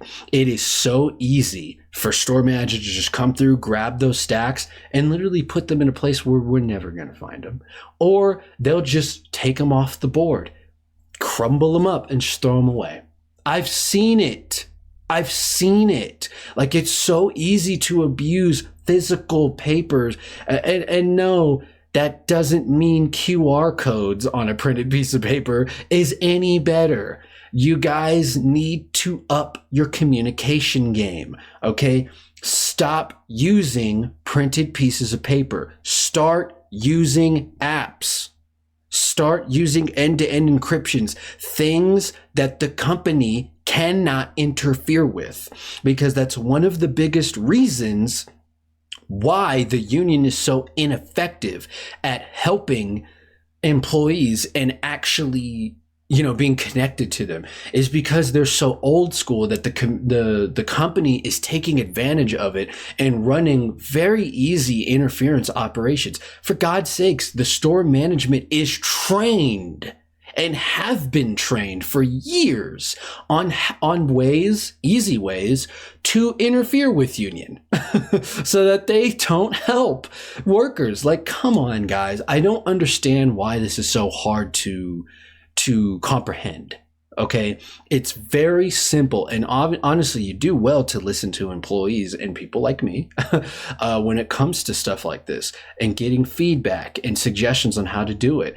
I mean, for God's sakes, I could probably run a Discord channel better than what you guys are doing currently. Like, you guys gotta get updated on this stuff. Start using some apps, man, that are not connected in any way with King Soopers company management or the company in general. And if anything, don't make sure that they're not involved with that stuff, because they don't need to be.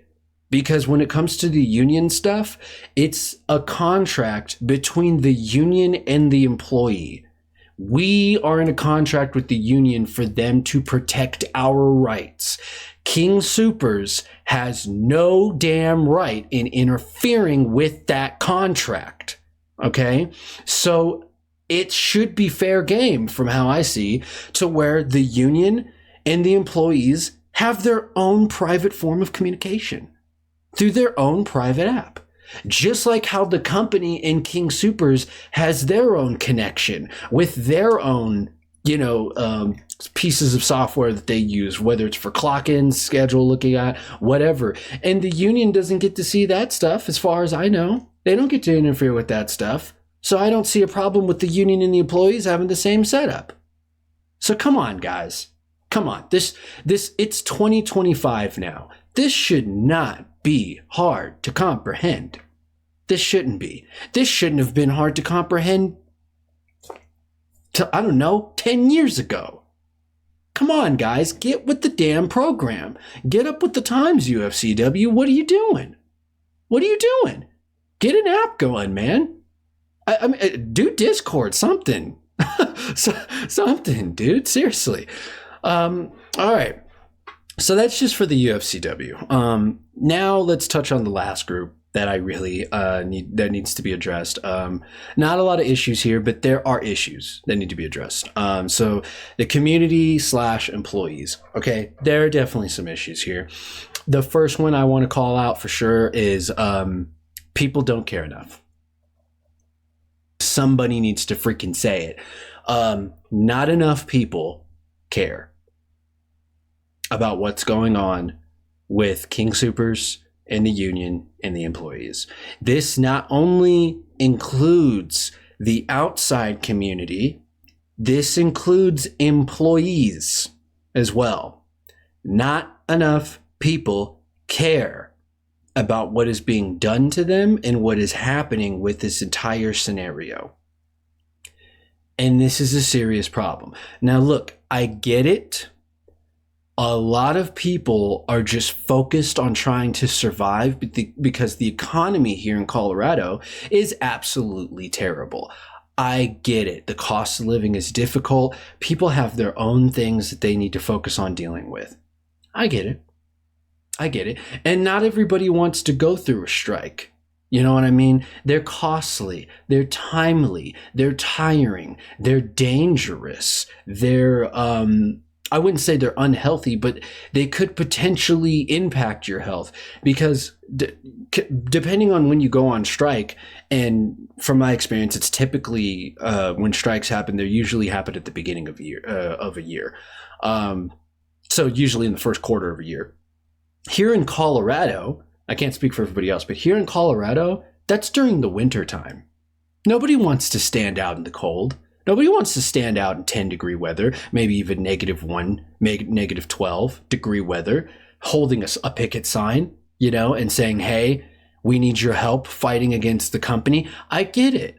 I get it. Dude, there were days where back in the 2022 strike that were brutal, man. Brutal. I was standing out on the line, man, at night where temperatures drop. I get it. We needed hand warmers, dude. Customers were giving us hand warmers. I needed thick gloves, thick, you know, multiple layers to stand out there for 5, 4 to 6 to 8 to 10 hours. You know, like I get it. It's brutal. Not everybody wants to go through it. Not everybody wants to go through it. Not everybody's young enough to go through it. There's some people who are up there in age, man, who they can't afford to be standing out there for 4 hours, for 6 hours, for 8 hours. You know, they don't have the health to be doing that. So I get it. I get it. We've all been beaten down into survival mode for so long, thanks to our state union, our state government leadership, our poor federal government leadership. You know, it's thanks to all of this stuff that we've just been beaten down into survival mode for so long because the cost of living is terrible. And nobody really wants to give all of this time and effort to a company, especially when they could, instead of going through this, they could just be like, you know what? I quit. I'm just going to quit and go get another job. I get it. I get it. Trust me, I get it. But let me suggest something here. If you don't act on something, okay, and you run away from it, reasonably so, but if you run away from it and it just goes unaddressed and you don't do your part to help to try and fix it, what do you think is going to happen? The problem's going to keep happening. Okay, and then you're setting up somebody else who goes into Kings for failure, for hardship, for a lot of headaches, and for a lot of BS situations that they're going to come across. And you're just doing a huge disservice to not just new people who are trying to get hired on the King Soopers and have no damn idea what they're about to step into, but you're also doing the community a disservice. And in a way, if you're somebody who works for King Soopers and doesn't give a damn about what's happening, and you decide to quit or whatever reason, again, reasonably so, but if you decide to do that and you're also a shopper of King Soopers, you're somebody who still is willing to go in and shop and buy for King Soopers, you're doing even more damage by doing that. And you're being a little hypocritical. You can't run away from a responsibility. Well, I wouldn't go so far as to say responsibility, but you can't run away from a potential responsibility of maybe doing your part and trying to address this issue, but then turn around and still shop there because you're contributing to the machine. You're contributing to it, and it's selfish.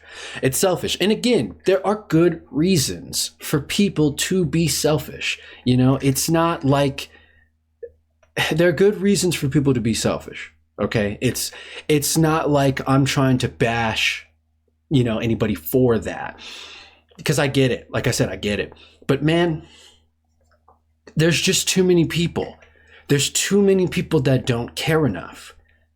And we need more people to care, because the more people that care, the faster this situation, this dynamic, this toxicity, this corruption, this blatant favoritist BS that is damaging employees in the community and even the company itself can be potentially solved a lot quicker.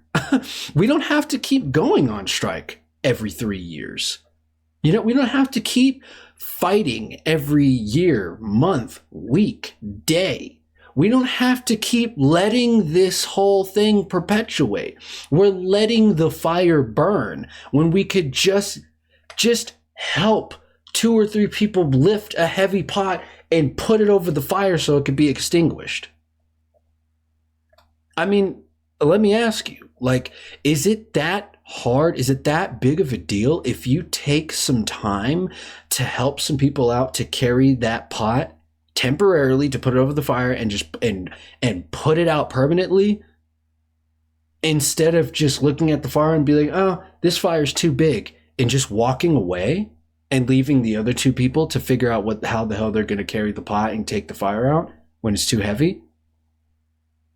You know what I mean?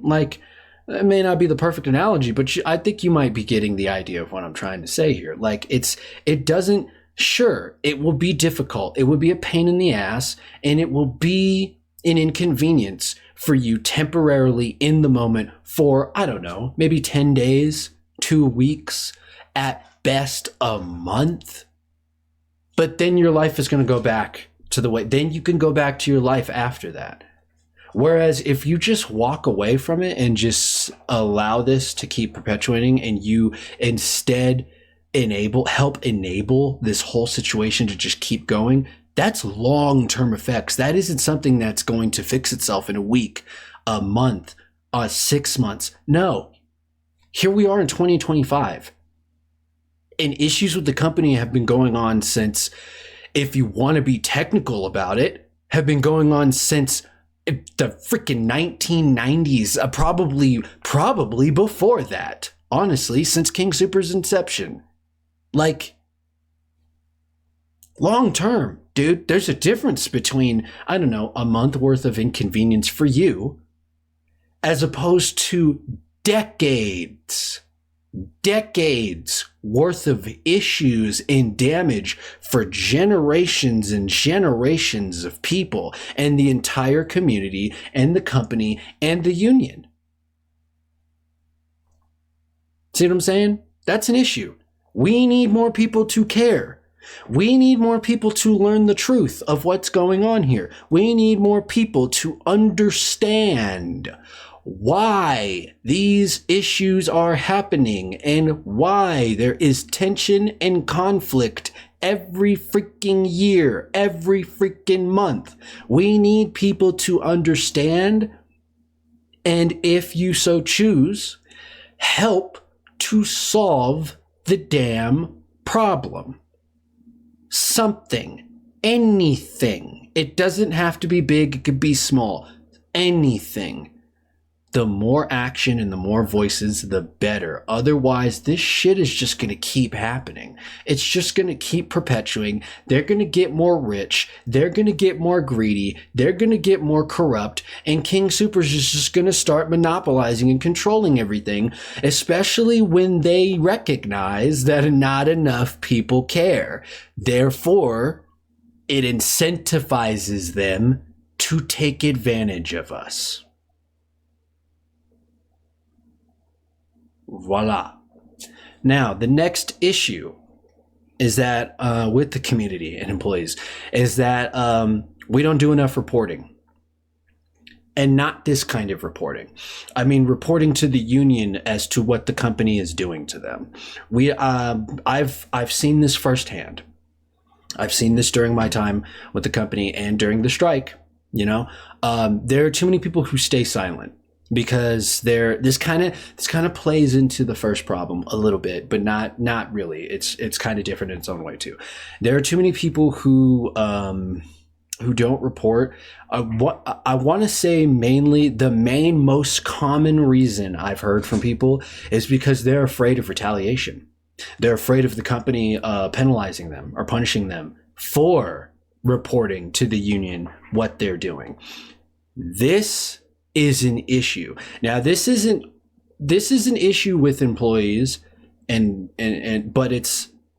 I also want to say that it's not entirely employees' fault because this is a good reason. This is actually a good reason because this ties into issues that I've just listed earlier that both King Soopers have and the union have. The union lets the company step on them a little too much, and the company takes advantage of employees, and they have the whole favoritism thing happening. And they do secretly find legal ways to retaliate against employees that they don't like or that they need to get rid of, as I've explained already. So it is a good reason why people, because there's issues on both sides here that are not getting addressed, it's good reason why people don't do reporting because they're afraid of retaliation. I get it. But similar to what I was saying just a minute ago about the previous issue, we need to step up. We need to do what's right, regardless of the consequences, especially if you're someone who's thinking about quitting and just avoiding the whole scenario and going to get another job so that they don't have to deal with all this BS. If anything, this issue can be solved a lot more by people like that, by people like you, people who are just going to step away, just walk away and just eject themselves from the scenario.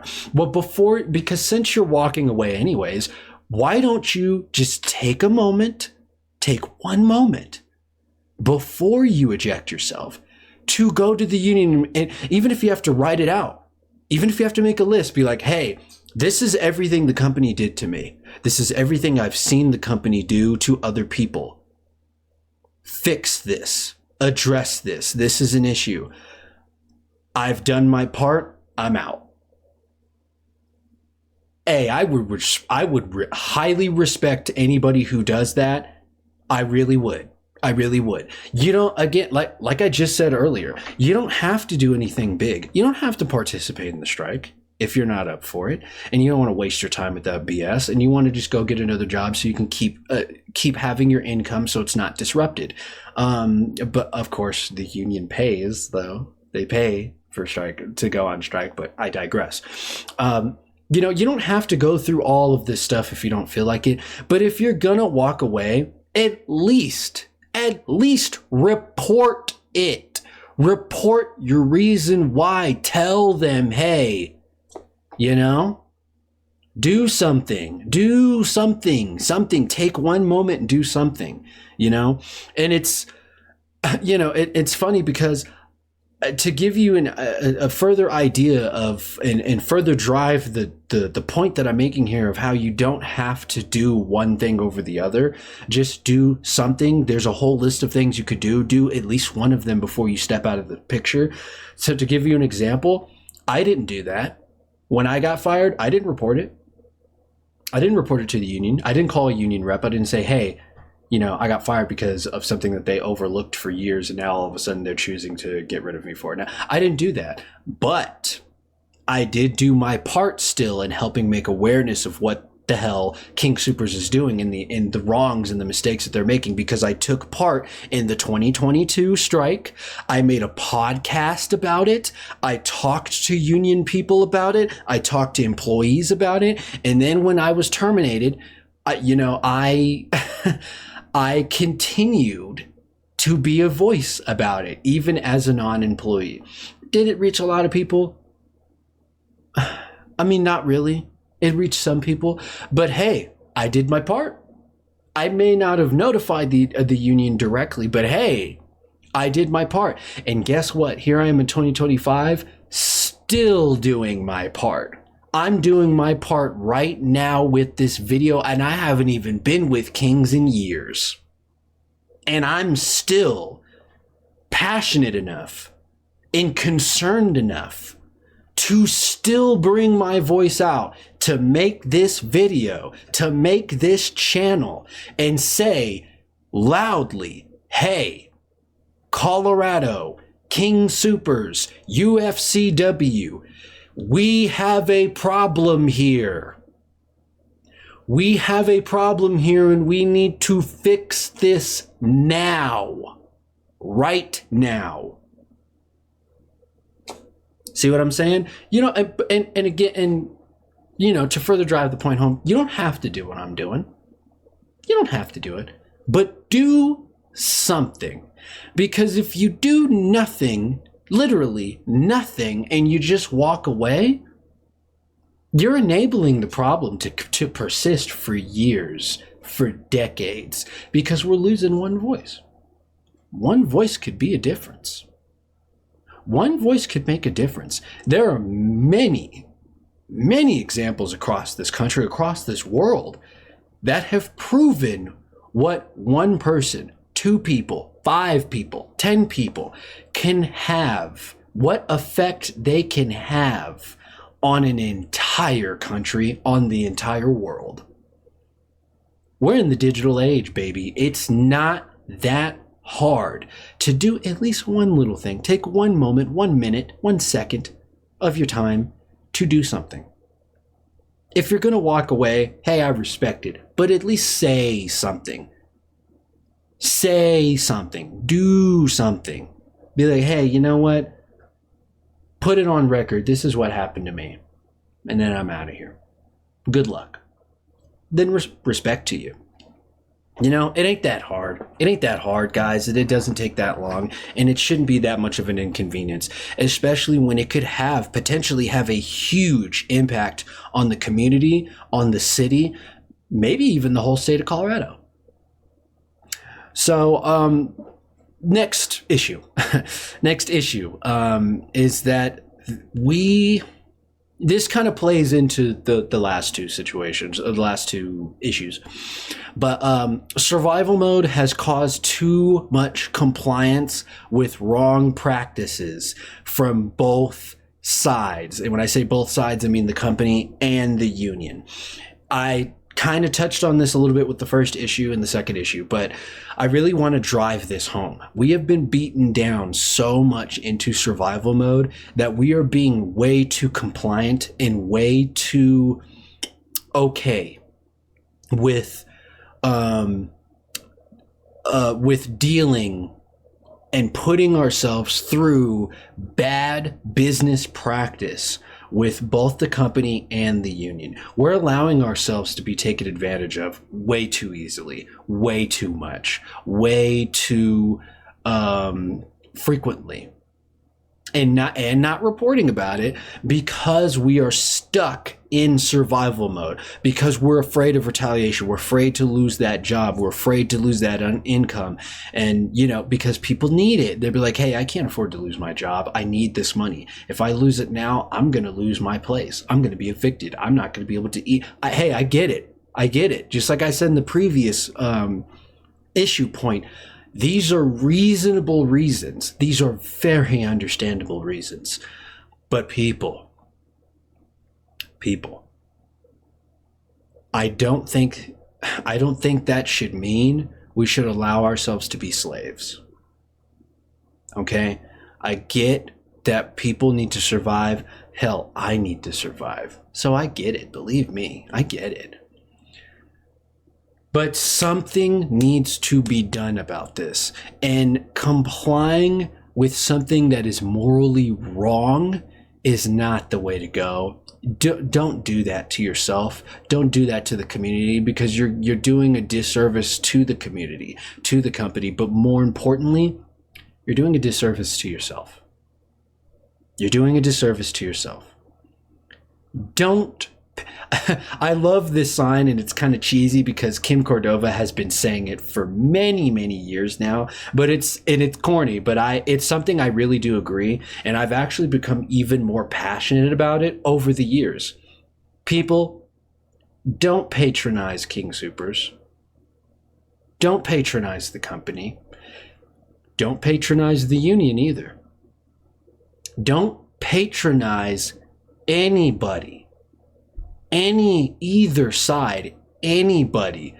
Don't let companies and employers step all over you in the name or in the fear of losing your job, losing your income, losing your ability to provide for yourself. These are all good reasons. I get it. But at the same time, that doesn't mean you should give up your humanity for it. That doesn't mean you should give up your decency for it, what it means to be a human being. Don't replace your morality. Don't replace your values, your traditions, your opinions. Don't replace all of that for the sake of survival. It is a good reason, and it's an understandable reason, but don't dehumanize yourself for the sake of it either. Don't. If you got to get your hands dirty, so be it, man. It's better than dehumanizing yourself. Trust me. I've been there. I've had multiple jobs lately for a reason. I don't deal with that anymore.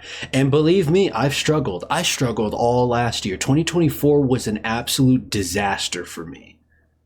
I'm still struggling financially right now. But and I'm not afraid to say it, but I don't let it control me either. Could I potentially take extra time to make more money so that I'm not struggling? Absolutely. But I choose not to. You want to know why? Because I have passions in life. I have goals in life. I have things that I love. I have friends that I love. I have family that I love. I have a life that I want to live. But to stay on point here, I have moralities that I want to keep. I have traditions and values that I want to continue to uphold. And I have respect and dignity for myself to continue to uphold those things. And I don't know about y'all, but I ain't willing to give that shit up for some monopolistic, greedy ass company. I'm not willing to give that up for money. I'm not out here trying to do that. And if you're somebody who's like that, to each his own. I'm not going to judge you. But to people who don't care about money, who actually do have, respectable values, people who have, a kind of morality code that goes against what they're forcing themselves to do, stop. Take a moment and ask yourself, is this really worth it? Is it really worth dehumanizing yourself, making yourself a heartless slave, and let these people whether it's the union or the company, let all these external forces and all these people just control you and just step all over you? No. No. The answer should be no. I don't want to speak for anybody. If you genuinely reach a different conclusion than that, so be it. But I don't think the answer should be yes. Do not let anybody step on you. If you have to make sacrifices in order to do what is right, to do something that could have a long-term impact on everybody, not just yourself, instead of doing something that's only going to have a short-term impact on you, I think it's worth it, man. I think it's worth it.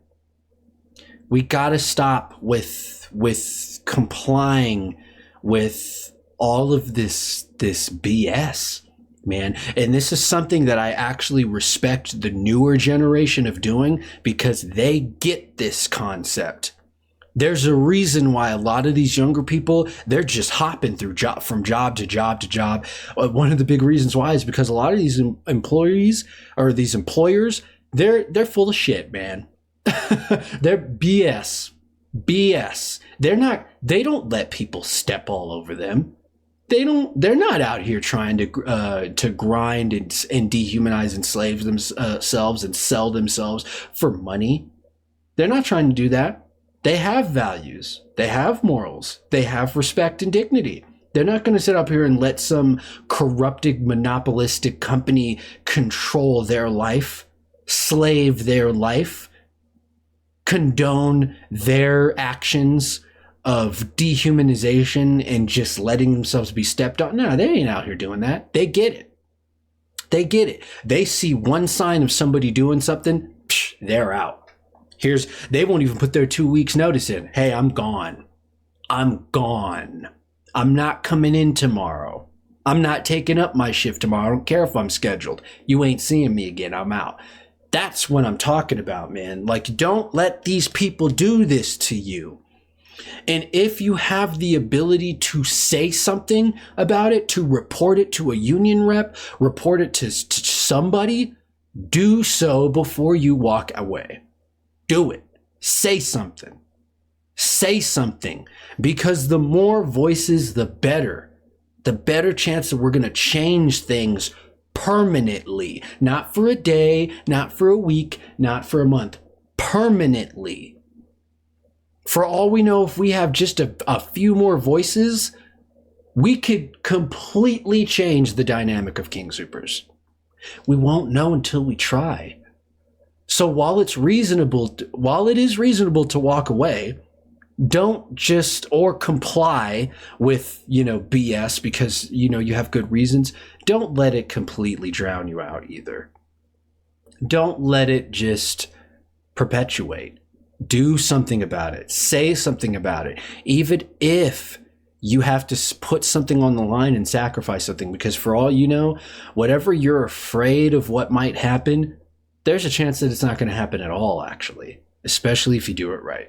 So enough of this compliance bullshit, enough of this slave labor practice crap that we're allowing ourselves to do. If you see something, report it. If something's wrong, get out. Don't let people step on you. Now, the last issue is over-reliance on King Soopers. This is a tricky issue. It is an issue, but it's tricky because,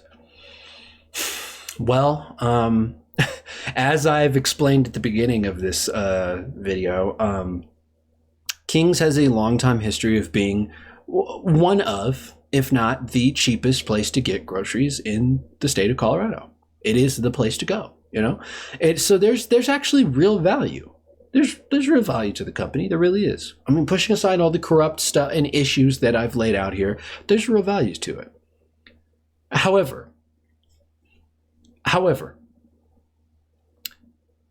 the problem is that because of this over-reliance on their value, it causes us to lean into the previous issues that I was just talking about. It makes us more compliant. It makes us more comfortable. You see, comfortability makes you blind sometimes to the real issues at hand. And it causes you to not care enough, like the first issue I listed, to act on those issues because there is an over-reliance on the value of the company. And while this reliance is reasonable, again, similar to the previous issue that I just ranted about, we can't let that over-reliance control us. We can't let it blind us to the to the real issues at hand here, and to the possibility of it damaging the employees, the company, and the community. We can't let it, blindfold us from that. I get why we have reliance on Kings because of its inherent value that it does bring. But we need to, again, like the previous issue, we need to stick to our merits. We need to stick to our values, the morality, the things that we believe in. If they're doing something wrong, we need to call them out on it. We need to address it. And we need to accept the fact that while it is a valuable thing to have, especially since it's a grocery store, and while it is something that lots of people depend on, especially to even feed themselves for a long period of time, we can't allow ourselves to be blinded by that value and keep us from actually taking a step back, looking at it and being like, okay, there's an issue going on here. You know what I mean? Like, there is a problem here. It needs to be addressed. And if it's not addressed, then maybe I should take my business elsewhere. And not too many people don't do that. They allow the over-reliance of King Soopers. They allowed the over-reliance of King Soopers to literally control them, to literally turn them into this hive mind of hatred. As an example for this issue point, there are a lot of things I got to see during the 2022 strike from all sides. I have to admit, being on a strike against a company is quite the experience. It really is. It's a very eye-opening experience because you get to see everything from a distance. It's like you've let go of the wheel and you're watching where the car is going without necessarily having to be the one to control it. It is a very eye-opening experience because you're in a situation as a striker. You're in a situation where you get to see abstractly all sides of this chaotic situation that you're partaking in. You get to see the company in a new light, like, oh wow, so this is how they're reacting to the strike. That's pretty toxic. You get to see the union like, they seem a little disconnected with how we're actually feeling. This is interesting, even though they're hosting the strike. You get to see, the community, some people in the community are acting very negatively to this, and they're treating us like villains. The people who are on strike, they're treating us like we're lazy and we're monsters and we need to get a job. Like I saw, you get to see all of that, and I got to see a lot of that stuff. Bringing it back to the point here, one of the things I got to see in the 2022 strike, I got to see the effect of the over-reliance on King Soopers. I got to see how that actually is mentally affecting the community and those people who do overly rely on King Soopers. And let me tell you, it was a pretty sick experience, and it's pretty disgusting seeing the amount of hatred that we got as strikers. And let me tell you something, and these are the people that are overly reliant, and they do not do due diligence. They don't actually take a moment to realize what's really going on and why we're actually striking. These people are insufferably blind, ignorant, and they just let their anger control them, all because their own selfish convenience is being inconvened by us, by the strikers, for a good cause, but they just don't want to pay attention to it. But I digress. The things that I saw, there were people in the community when we went on strike that were literally treating us like criminals. They were so mad that we were interfering with their ability to shop for food in King Soopers that they were literally violent towards us.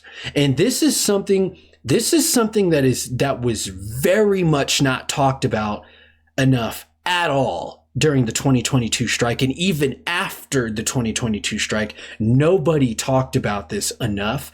And this seriously needs to be brought to light and needs to have attention on it. And you better damn well be sure that this year I am going to do my best to bring this issue to light. This specific issue I'm talking about, the sheer hatred that I saw from a lot of community, a lot of civilians, a lot of people was, I don't even know how to properly describe. It was breathtakingly shocking. Guys, there was somebody who tried to run strikers over with their car because they were so mad that we were on strike for our rights. That we were on strike for our rights. They tried to run us over. That is insane.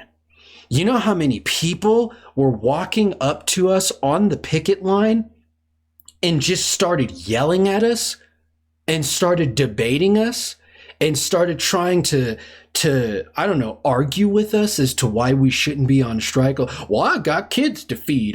Y'all shouldn't be on strike. Or we had when we were holding up signs on the side of a store, on the street, so for cars driving by so that they could see the signs. We had, how many people I seen roll down their windows and yell at us while driving by, "Hey, get a job. Stop striking. Go get a job. Go back to work." Are you serious? Go back to being a slave? Go back to plugging into the matrix? Just ignore. You're literally, that's what all of these people with hatred did. That's basically what they were saying. They're like, hey, stop having feelings. Stop having emotions. Stop standing up for your rights. You have no rights. We don't want you to have rights. Go back in the store and give me my bunch of cilantro. You serious? And then you're going to try to take us out? Actually kill us? Hurt us? All because you want some goddamn potatoes? When you could easily still go in and get it yourself. Because by the way, when we're on strike at King's, it's not like we're blocking the damn entrance. It's not like we're trying to force you to not go into King Soopers to shop. We're just protesting and politely telling you, hey, don't patronize King Soopers. If you could find it in your heart and consider where we're coming from, go shop somewhere else. Go shop Walmart, go shop Trader Joe's, go shop Natural Grocers, go shop Whole Foods, go somewhere else. Don't give King Soopers your money because they're doing us wrong. And actually, the truth is they're doing you wrong too. They're doing all of you wrong. You just don't know it. We're going on strike to try to tell you, hey, there is some serious issues going on and you're getting hurt. You might want to consider going somewhere else. But we don't block. That's all we're saying. We don't block the entrance. We don't keep people from going in. We're just protesting on the side like, hey, consider going somewhere else. But if you're going to go in, hey, we're going to let you. We're not going to stop you. If you're going to go in, then fine, go in.